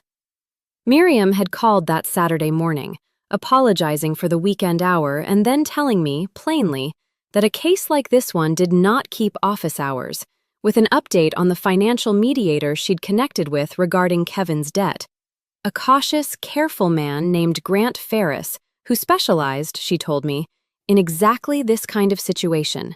People who had gotten in over their heads with the sort of lenders who did not send polite letters when payments went missed. Miriam explained that Ferris had managed, through channels she did not fully detail to me, to establish contact with the party Kevin owed money to, and that the number Tiffany had given us, $38,000, had been confirmed as accurate, give or take a few $100s in accumulated interest that had compounded the longer Kevin avoided any kind of resolution. I want to be careful how I say this, Miriam told me, her voice measured in the particular way it became when she was about to deliver something that required precision. This isn't the kind of debt that goes through small claims court or gets discharged easily. The people your son owes money to are not going to simply write this off because he's disappeared. If anything, that makes it more dangerous, not less, because it removes any structure around when or how they expect to be paid. I asked her, my stomach tightening, whether that meant Kevin was still in danger even now, days after whatever had happened to him outside that motel. Miriam was honest with me, the way she always was, even when honesty was the harder thing to offer. I think it's very possible, she said, which is part of why I think it matters that we move quickly on the guardianship filing, not just for the children's sake, but because it establishes, clearly and on the record, that you are the responsible party for them regardless of what continues to happen to Kevin. Whatever danger surrounds him right now, I do not want it anywhere near your door, or theirs. I sat with that phone call for a long while after it ended, standing in my kitchen with Ruthie playing at my feet with a set of plastic measuring cups she had, over the past week, become inexplicably devoted to, banging them together in a rhythm that would have been irritating under any other circumstances, and instead, that morning, felt like the only steady thing in the room. I thought about the men Tiffany had described, coming to the apartment twice, the second time with a deadline attached. I thought about a bruise on my son's cheekbone that a hospital intake nurse had documented and that he had refused to explain. And I understood, standing there, that the folder I had built, the guardianship filing Miriam was pushing through the courts, was not simply about proving Kevin unfit in some abstract, legal sense. It was about building a wall, as fast and as solid as I could build one, between whatever storm was still circling my son and the 3 children who had nothing to do with the choices that had summoned it. Denise Okafor came by that Saturday afternoon for what she called a routine home visit, scheduled for a weekend because her weekday calendar had nothing left in it. A term that sounded clinical, and turned out, in practice, to be something closer to a quiet, careful audit of an entire household, conducted with a gentleness that never once made it feel like an intrusion, though I understood clearly enough that it was, in its own necessary way, exactly that. She walked through the cottage slowly, noting the spare room where Miles and Ruthie shared a bed, the small collection of second-hand clothes I had bought in a rush that first weekend, still folded neatly on top of the dresser, because I hadn't yet found the emotional space to put them away properly, as though putting them away might mean admitting how permanent this had already become. She asked about meals, about routines, about who was watching Ruthie during the hours Emma and Miles were at day camp, and I answered every question plainly, aware the entire time that somewhere on a clipboard in her hand, my answers were being translated into the language a judge would eventually read. When she finished, she sat with me at the kitchen table for a few minutes longer than the visit strictly required, and she told me something I hadn't expected. "I've done this job for 11 years, Denise said. I want you to know, not because it's part of my official assessment, but because I think you need to hear it from someone who's seen the alternative more times than I'd like, that most of these situations don't look like this. Most of the time, when I'm called out to a house because a parent has become unreachable, there isn't a grandmother who's already built a folder this thorough, already retained an attorney, already enrolled the kids in camp and gotten a 2-year-old onto a proper nap schedule within a week. What you're doing here isn't ordinary, Diane. I want you to know that, because I don't think you've let yourself hear it yet." I did not know what to say to that, sitting across from her with Ruthie's measuring cups still clattering faintly from the living room. So I simply thanked her, and she gathered her things and left with a promise to file her report by the end of the coming week. A report that would, I would later learn, use the word exemplary in describing the household she found that afternoon. A word I did not think, until she said it out loud months later, that I had ever once applied to myself. I took Emma and Miles with me to the grocery store at 4 that afternoon, and Emma was quieter than usual on the drive home, staring out the window with an expression I had learned, over the past week, to recognize as her working something over privately before she was ready to say it aloud. I did not push her. I had learned, watching this girl navigate a crisis no 10-year-old should have to navigate, that she processed things on her own timeline, and that rushing her only pushed whatever she was carrying further underground. We had dinner, a simple meal of pasta that Miles declared, with the solemn authority of a 6-year-old critic, to be his new favorite food in the world, and I remember laughing, actually laughing for the first time in over a week, at the seriousness with which he delivered that verdict. And I remember catching Emma's eye across the table and seeing, for just a moment, something like the ordinary lightness of a normal family dinner pass between us, before the weight of everything settled back over the room again. It was after Ruthie was down for the night and Miles had fallen asleep over a picture book I'd been reading aloud that I finally got Emma alone, sitting on the edge of her bed in the small spare room, the nightlight I'd bought her that first weekend casting a soft amber glow across the walls. I asked her, gently, how she was doing, the kind of open, unhurried question I had learned worked better with her than anything more direct. And for a long moment, she simply picked at the hem of her blanket, not answering. Then she looked up at me, and I saw it, the thing she had been carrying quietly all through dinner, all through the pasta and Miles's declarations and the brief, fragile lightness of an ordinary evening. "I think something bad happened to him," she said quietly. "I heard you on the phone. I wasn't trying to listen, I just did." I sat with her question for a long moment before I answered, because I understood, looking at her small, serious face in the amber light, that whatever I said next was going to shape how this 10-year-old girl carried the truth about her father for the rest of her life. And I was not willing to get it wrong simply because the truth was hard to say out loud. I did not lie to her. I had promised myself, somewhere in the exhausted middle of that week, that whatever else I got wrong in this, I would not lie to these children the way, I suspected, they had been lied to for a long time already. Softened half-truths meant to protect adults more than kids. I told Emma that her father had gotten into some very serious trouble with money, that some people were looking for him because of it, and that the police believed he might have been hurt, but that he was alive, and that everyone who could help find him was working to do exactly that. "Is it my fault?" Emma asked, and the question landed in me like a physical blow, because I understood immediately precisely why she was asking it. Somewhere in her 10-year-old mind, she had connected her father's disappearance to the moment he'd sent them away, and from there, some small, broken logic had told her that if she and her brother and sister hadn't needed somewhere to go, none of this would have happened. "No," I told her firmly, taking her face in my hands so she would look at me and nod away. "None of this is your fault. Not one piece of it.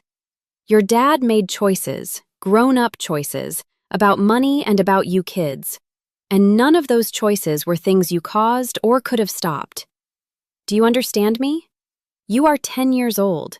You are not responsible for any of this." She cried for a long time that night, the kind of crying that comes not from a single wound, but from weeks of small ones finally given permission to surface, and I held her until she fell asleep.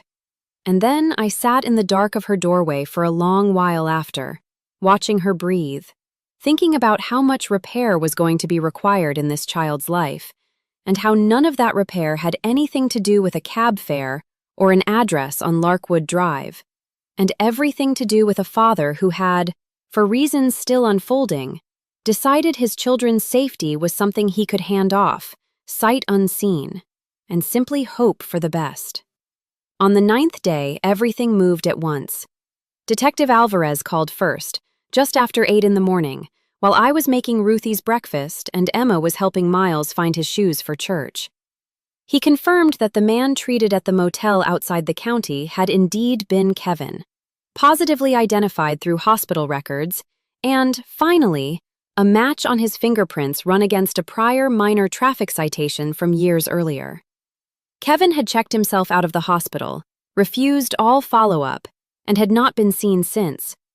But, Alvarez told me, something had changed overnight. A ping. A single, brief moment where a cell tower had registered Kevin's phone powering on. Just long enough to send one text message before going dark again almost immediately. "Do you know who he texted?" I asked, though some part of me already suspected the answer. "You," Alvarez said. "It came through about 20 minutes ago. You should check your phone." I hung up and found it there, sitting unopened, a message from a number I still had saved under his name, despite the silence of the past 9 days. It was short, shorter even than the message that had started all of this. "I'm sorry. I need to see them. Where are you?"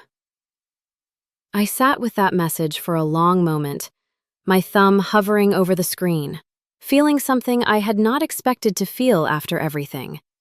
A strange, complicated ache that was not quite forgiveness and not quite relief, but existed somewhere in the space between them. My son, wherever he was, whatever had happened to him in that motel parking lot, had turned his phone on for exactly long enough to ask one question. And the question was not, "Are they okay?" Was not, "I'm sorry for what I put you through." Was not even, "Is Mom all right?" It was, "Where are you?"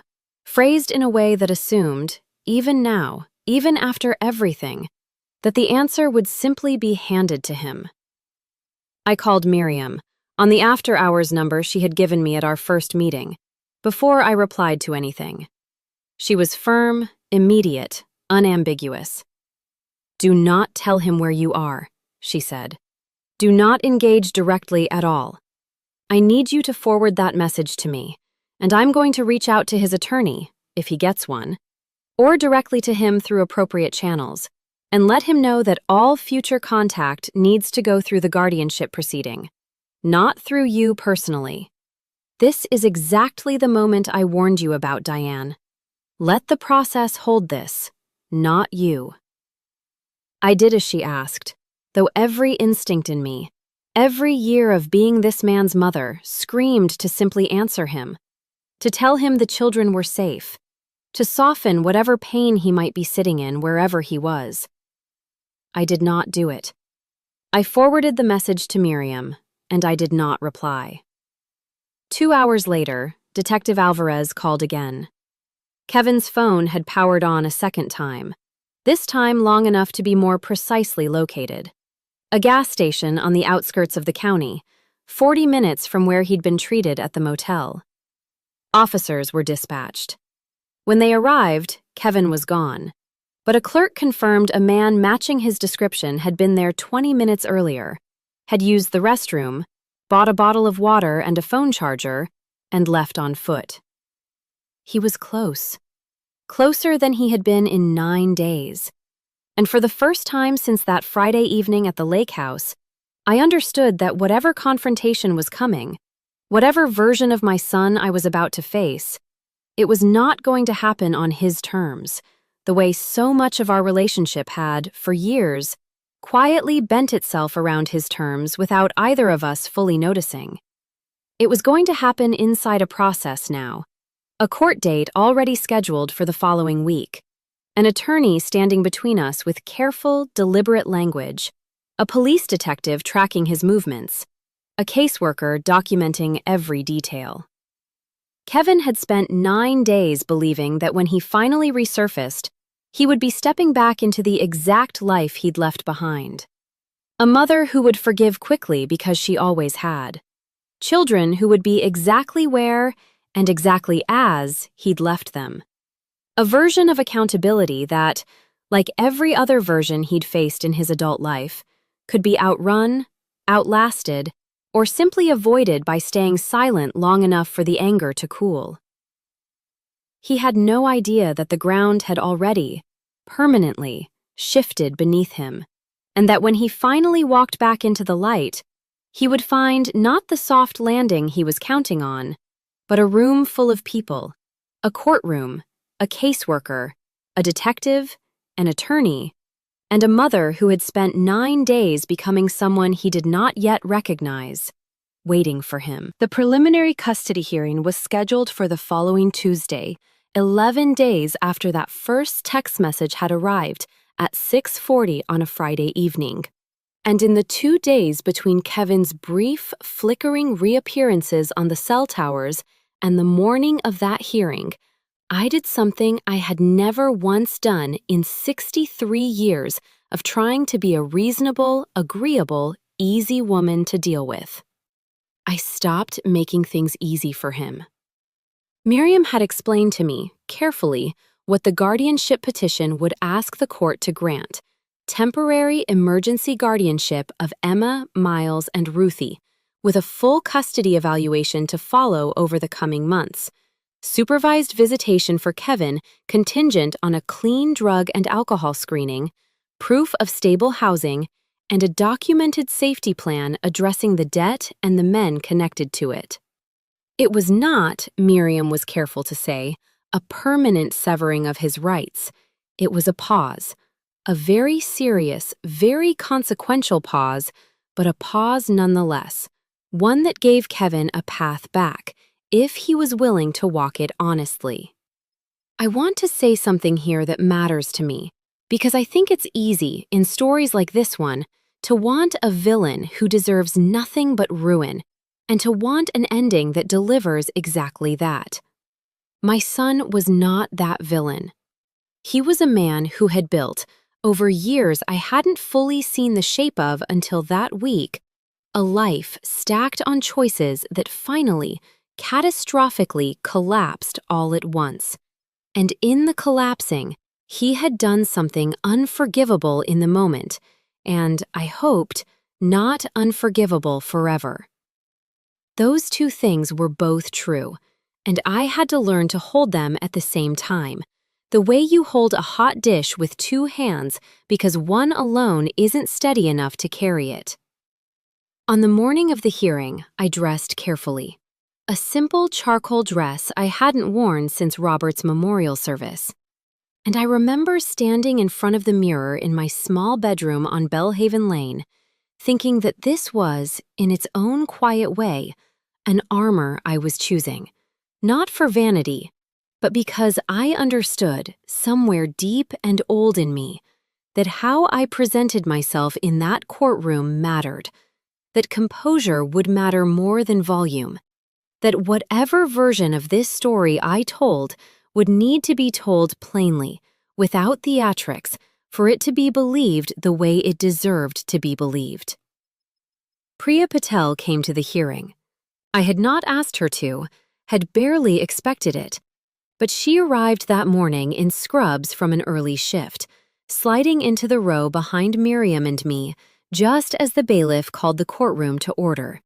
And when I turned and caught her eye, she gave me a small, steady nod that meant more than words would have.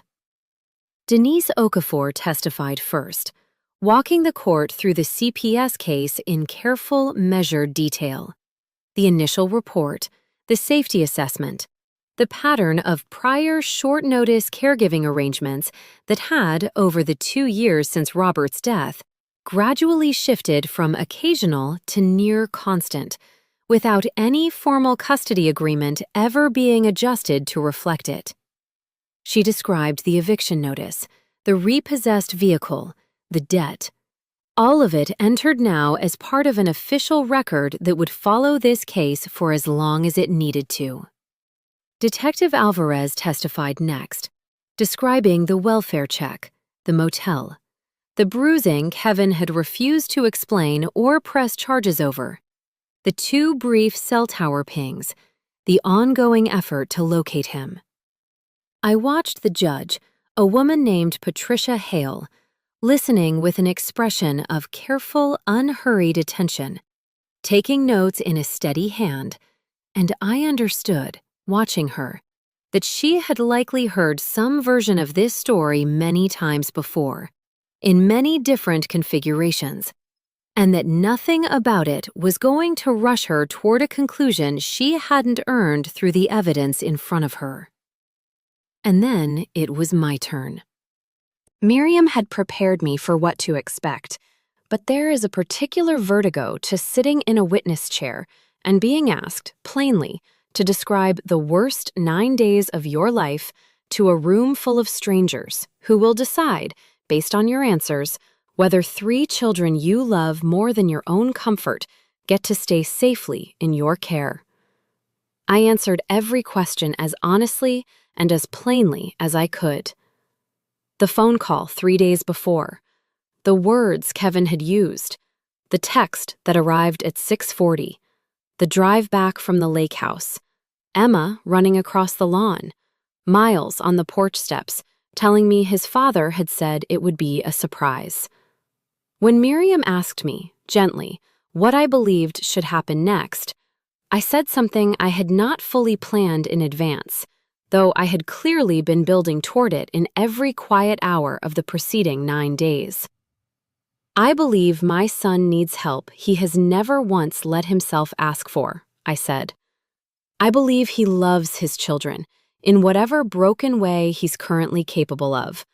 And I believe that love is not, on its own, enough to keep them safe right now. I am asking the court to let me be the ground under them, while he figures out how to become someone who can stand on his own again, not to take them from him forever, just to make sure they are never again the ones left standing in the driveway, waiting to see if anyone's coming. The courtroom was quiet after that, quiet in the particular way that happens when something true has been said plainly and everyone in the room recognizes it as such. Kevin did not appear at that first hearing. Word had reached Miriam, through channels I didn't fully understand, that he was aware a hearing had been scheduled, but had not yet made contact with any legal representation of his own, a fact Judge Hale noted for the record with visible, professional disapproval. The emergency temporary guardianship was granted that afternoon, effective immediately, with a follow-up hearing scheduled for 6 weeks later to assess progress, and a clear, documented set of conditions Kevin would need to meet: verified sobriety, stable housing, a resolution or, at minimum, a documented safety plan regarding the debt, and consistent, supervised contact with his children before any conversation about restoring his custodial role could even begin. I left the courthouse that afternoon with Miriam beside me and a folder of documents that felt, in my hands, heavier than their actual weight, because I understood exactly what they represented. Not a punishment, a boundary. The first real, enforceable boundary that had ever existed between my son's choices and the safety of his children. And I understood, standing on those courthouse steps in the charcoal dress I hadn't worn since I buried my husband, that I had just become the kind of woman who could hold that boundary, even against her own son, even when it hurt. It was 2 days later, a Thursday, that Kevin finally, fully turned his phone back on. I know because Miriam called me at just past 6 that evening, her voice careful in a way I had learned to recognize as meaning something significant had happened. "He's contacted my office," she said. "He wants to see the kids. He's saying he didn't know about the hearing, that he wants a chance to explain everything. Diane, I think you should prepare yourself. I think he's going to want to see you, too, and probably sooner than either of us would like." Kevin showed up at my cottage on Belhaven Lane the following morning, unannounced, the way he had always shown up to everything in his life, assuming the door would simply open because it always had before. I saw his car pull into the driveway from the kitchen window, and I remember the strange, suspended stillness of that moment, watching my son sit behind the wheel for nearly a full minute before he finally opened the door and got out. He looked different than I remembered, though it had only been 14 days. Thinner, a fading bruise along one cheekbone he hadn't quite managed to hide. He stood at the base of my porch steps, 14 days after I had knelt in front of his son on a stranger's porch on Larkwood Drive, and for a long moment, neither of us said anything at all. "Mom," he said finally, and his voice cracked on the single word in a way I hadn't heard since he was a teenager. "Please, I just need to see them. I need to explain." I did not invite him inside. I stood on my own porch, in my own doorway, and I looked at my son, really looked at him, in a way I don't think I had allowed myself to in a very long time. Past the exhaustion in his face, past the guilt sitting heavy in his shoulders, and I found, standing there, that the fear and grief of the last 14 days had settled, finally, into something quieter. Not less, just quieter, clearer. "You don't get to just show up," I told him, and I heard, even as I said it, the echo of his own words back at him, though I don't think he caught it, not yet. "There's a process now, Kevin. A court, an attorney, a caseworker. You want to see your children, you go through Miriam, the same as I have to." His face crumpled, and for a moment I saw the boy underneath the man. The same boy who used to cry when he thought he'd disappointed his father, and some old, worn groove in me wanted, desperately, to soften, to open the door, to tell him it was all right. We'd figure it out together the way we always had. I did not open the door. "Mom, please," he said again, his voice breaking further. "I know I messed up. I know it was bad. But they're my kids. You can't just take them." "I didn't take anything," I said, and my voice, to my own surprise, stayed level, stayed calm, the way Miriam had counseled me it should. Not out of coldness, but out of the understanding that calm, here, was its own kind of strength. "You put them in a cab, Kevin. Alone. To a house that hasn't been mine since April. And then you turned your phone off for 9 days while your children didn't know if you were alive, while men who wanted money from you were out looking for you, while your 10-year-old daughter sat awake at night asking me if it was her fault. You didn't lose your children to me. You put them somewhere you shouldn't have, and then you disappeared. I just made sure they had somewhere safe to land when you did." He was crying now, openly, standing at the bottom of my porch steps in a way that would have, 14 days earlier, sent me down those steps to hold him without a second thought. I stayed where I was. "You always fix it," he said, and there was something almost pleading in it now, something that had lost the entitled edge of the words he'd used weeks earlier, but had not yet found anything to replace it with. "You always figure it out, Mom. That's what you do." And there it was, the sentence underneath the sentence. The belief that had, I understood now, quietly organized our entire relationship for the past 2 years. The assumption that I existed, fundamentally, as a mechanism for absorbing whatever he could not or would not handle himself. "You're right," I told him, and I watched something in his face brace, expecting relief, expecting the familiar shape of me stepping in to smooth this over the way I always had. "I do figure it out. I figured out a lawyer. I figured out how to sit in a courtroom and tell a judge exactly what you did. I figured out how to hold 3 frightened children together for 14 days while you decided your own crisis mattered more than telling anyone at all, whether your kids were safe. I figured all of that out, Kevin, just not in the direction you were counting on." He didn't have an answer for that. He stood at the bottom of my steps for a long moment, and then, quietly, asked if he could at least see them, just for a few minutes, just to know they were all right. I told him no. Not out of cruelty, and I made sure he understood that, my voice softening slightly, even as the boundary itself did not. "Not like this," I said. "Not unplanned, not unsupervised, not until Miriam and Denise say it's the right way to do it.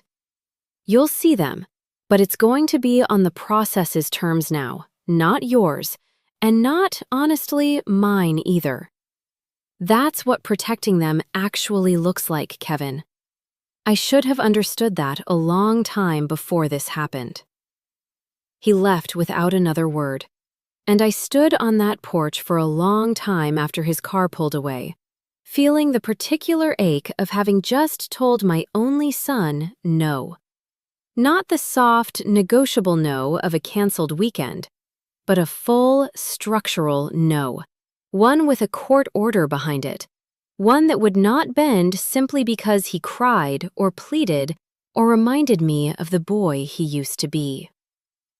It was the hardest thing I had ever done. And it was, I understood, standing there in the quiet aftermath, exactly the thing I should have done far sooner than I had. The 6 weeks between that first hearing and the follow-up review were, in their own way, the strangest stretch of my entire life. Not because they were dramatic in the way the first 11 days had been, but because they were, for the first time since that Friday text arrived, quiet in a way that let something new begin to take root. Kevin did, to his credit, engage with the process Miriam had laid out, though not without stumbling. He completed an initial substance evaluation, which came back clean, a small mercy in a situation with so few of them, confirming that whatever had driven him to make the choices he'd made, it hadn't been addiction in that particular direction. Only the older, more insidious kind that had run up $38,000 in debt one bad bet at a time. He moved in temporarily with a coworker after his eviction was finalized, took on a second job at a warehouse to begin chipping away at what he owed, and began attending, at Miriam's insistence and Denise's follow-up recommendation, a weekly financial counseling program designed for people whose debt had metastasized well past what ordinary budgeting could fix. His supervised visits with the children began in the 3rd week, held at Denise's office, an hour at a time, twice a week, with a caseworker present in the room. I did not attend these visits, deliberately on Miriam's advice, but Emma would tell me about them afterward, in the careful, measured way she'd developed over the past weeks, a way of reporting information rather than simply feeling it, as though some part of her had learned to keep her own emotional response at a careful remove until she understood it was safe to feel it fully. "He cried today," she told me after the second visit, climbing into the back seat of my car in the parking lot outside Denise's office. He said sorry like 8 times. Miles counted.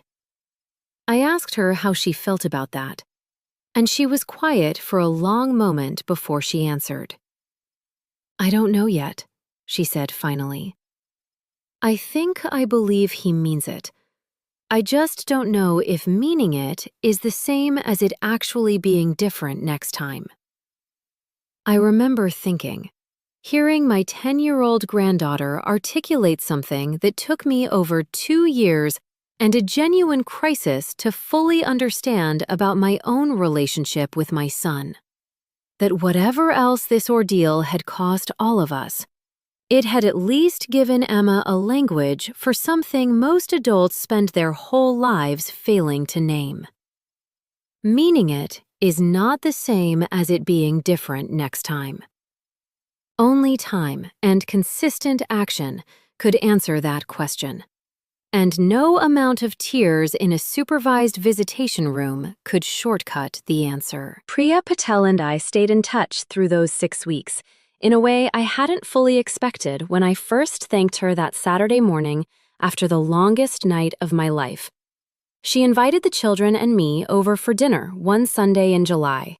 A small, unremarkable gesture that felt, walking back through the front door of the house I had lived in for 31 years, unexpectedly significant.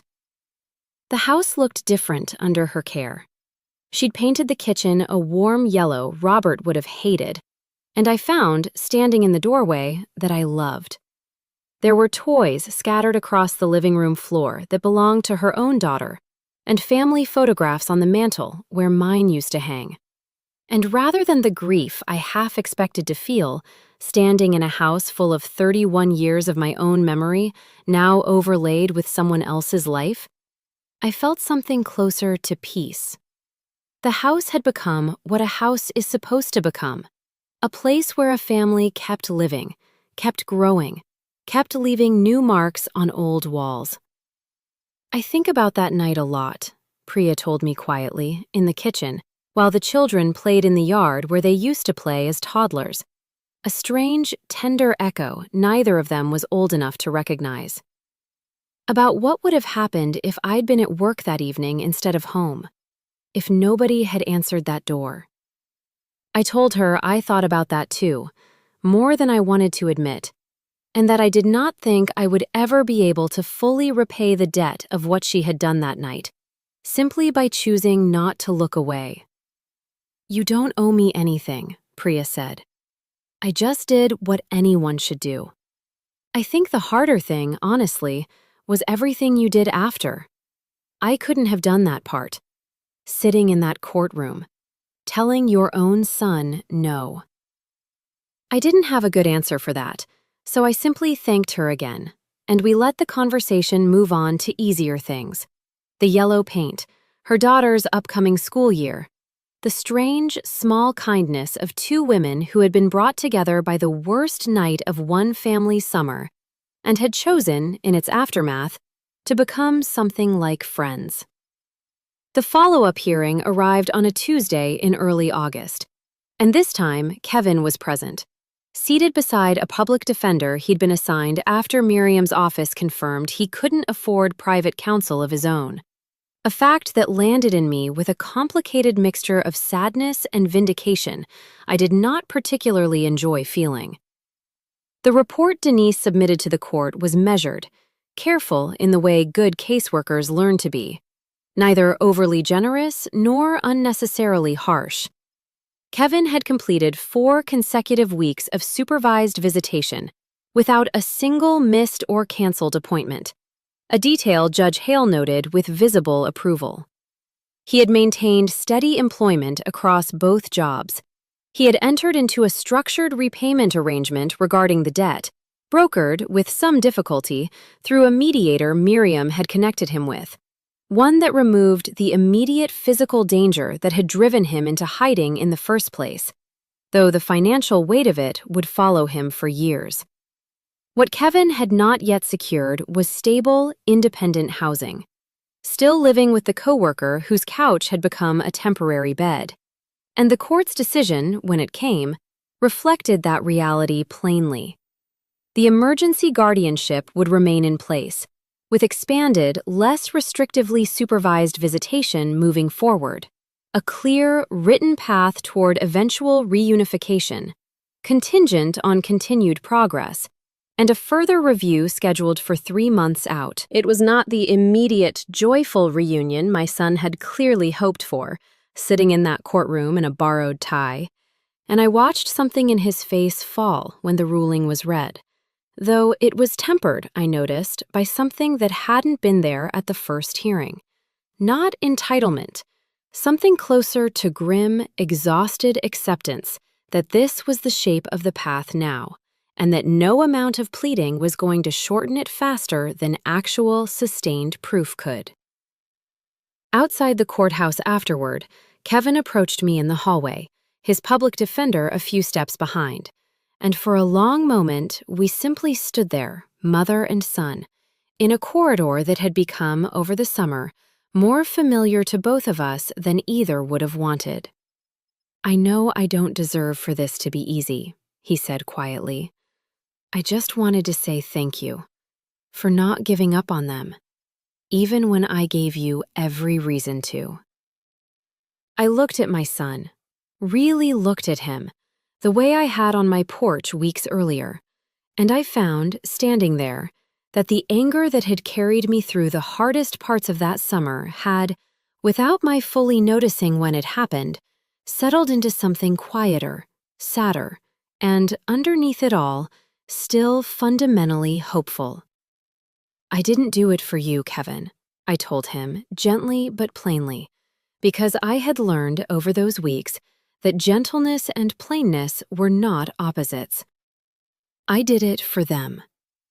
I need you to understand that difference, because I think it's the difference that's going to determine whether you actually change, or whether you just wait this out and go back to who you were before." He nodded slowly, and something in his shoulders, some old, familiar defensiveness, seemed to finally, quietly let go. "You always said no to me, differently than you said no to other people," he said, almost to himself. "Like it wasn't really a no. Like it was just a delay before you gave in." "I know," I told him. "I'm sorry it took something like this for me to understand that too. But it's not a delay anymore, Kevin. This is a real no. Until you prove, with your actions and not your words, that it doesn't need to be." He left the courthouse that day without the children, and I drove home with all 3 of them buckled carefully into the back seat of my car. Car seats installed properly, addresses confirmed, nothing left to chance the way it had been left to chance on a Friday evening nearly 8 weeks earlier. And I understood, watching them in the rearview mirror, Emma already telling Ruthie a story to pass the drive, Miles pressed against the window watching the town go by, that whatever came next for my son, whatever shape his slow, uncertain path back toward them eventually took, my job, my real job, had already changed permanently. I was not simply their grandmother anymore, available whenever convenient, absorbed back into the background whenever the crisis passed. I had become the ground itself, and I intended to stay standing on it, steady, for as long as they needed me to. By the time autumn arrived, the shape of our lives on Bellhaven Lane had settled into something I could only describe months earlier as unimaginable. And yet, living inside it, it had come to feel like the truest version of home I'd built since Robert died. I want to tell you where everyone ended up, because I think an ending matters, and because I think you deserve to know that a story that began with such fear did not stay frozen in that fear forever. Kevin secured a small apartment of his own in late September. Modest, a single bedroom he'd converted so the children could have a proper space during visits. And I remember the particular pride and grief that mingled in me the day he sent a photograph of it. An ordinary room with a bunk bed he'd assembled himself for Emma and Miles, a crib in the corner for Ruthie.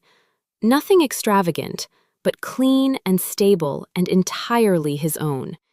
It was the first home he had held on to through his own steady effort in longer than I could remember.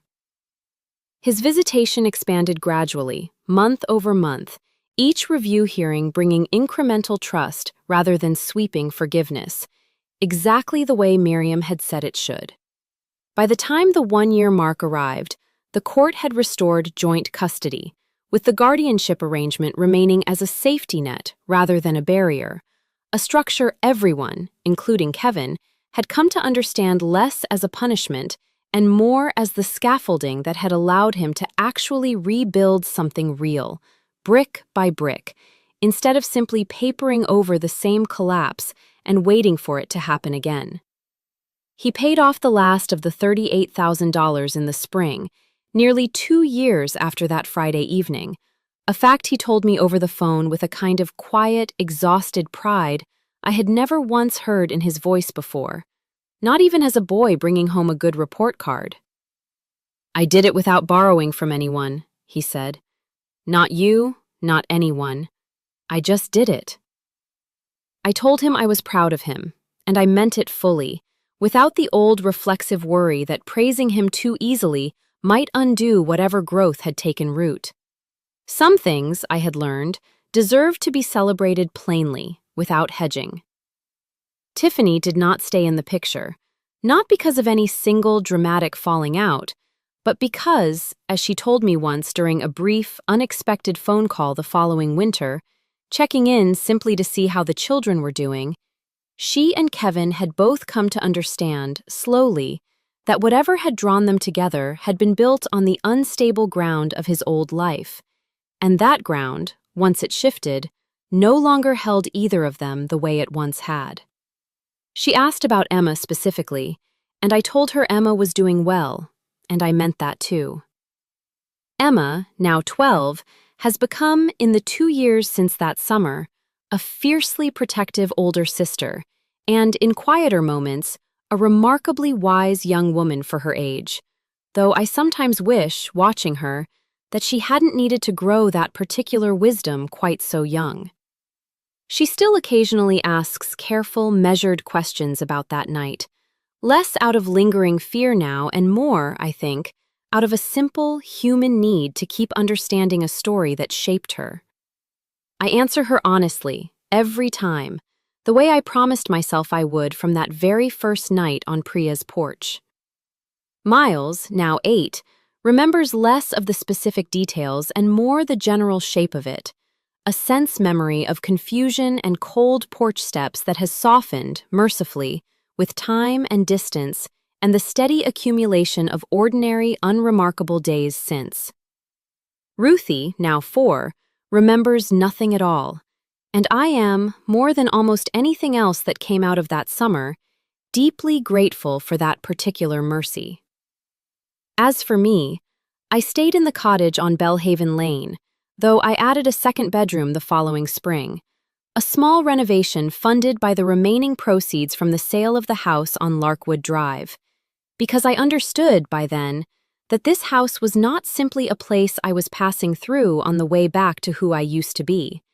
It was the place I had become someone new inside of, someone steadier, someone who had learned, at 63 years old, that saying no to the people you love most is sometimes the truest form of love you have left to give them. Priya Patel and I still have dinner together every few months, and her daughter and Emma have become, in their own quiet way, something close to friends. 2 girls who share a strange, unspoken history, rooted in a single Friday evening neither of them fully chose. I think of her often, that woman who opened her door to 3 frightened children and decided, in an instant, that their safety mattered more than the inconvenience of involvement. I have come to believe that the measure of a community, of a country full of strangers passing each other every day, lives in exactly that kind of decision, made quietly, without any expectation of thanks, by people who simply refuse to look away. If you are still with me here at the end of this story, I want to say something directly to you, because I suspect some of you are sitting with a version of this same weight in your own lives. A son or a daughter who has learned, somewhere along the way, that you will always catch what they drop. An entitlement to your love that has quietly hardened over years into something closer to expectation than gratitude. I want you to know that saying no, the real kind, the structural kind, the kind with consequences attached, is not the opposite of loving them. It is very often the only remaining way left to love them honestly. I spent 2 years believing that being endlessly available was the same thing as being a good mother, a good grandmother, and it took the worst 9 days of my life to understand that availability without boundaries is not love. It is simply exhaustion, dressed up to look like devotion. I also want you to know that grace and accountability are not enemies. My son is, today, a better father than he was 2 summers ago, not because I forgave him instantly, and not because I punished him without mercy either, but because I let a real structure hold him accountable, while I stayed close enough to still believe in who he could become. Both things were required. Neither one alone would have gotten us here. This channel has told a lot of stories like mine. Stories about the quiet, devastating moment when someone you love shows you exactly how they've come to see you, and what it costs, and what it gives back, to finally stand up straight in that moment, instead of folding the way you always have before. I know some of you have been here for a long time, watching stories like this one arrive, and I know that in just the last few days alone, more than 56,000 of you found your way to a story very much like mine and stayed with it until the very end. That tells me something. It tells me I am not the only woman who needed to hear that her no is allowed to be a real one. If any part of my story found something true in your own life, a phone that has gone dark on you before, a boundary you've been afraid to hold, a love you've been giving away faster than it's ever been returned, I would love to hear about it in the comments below.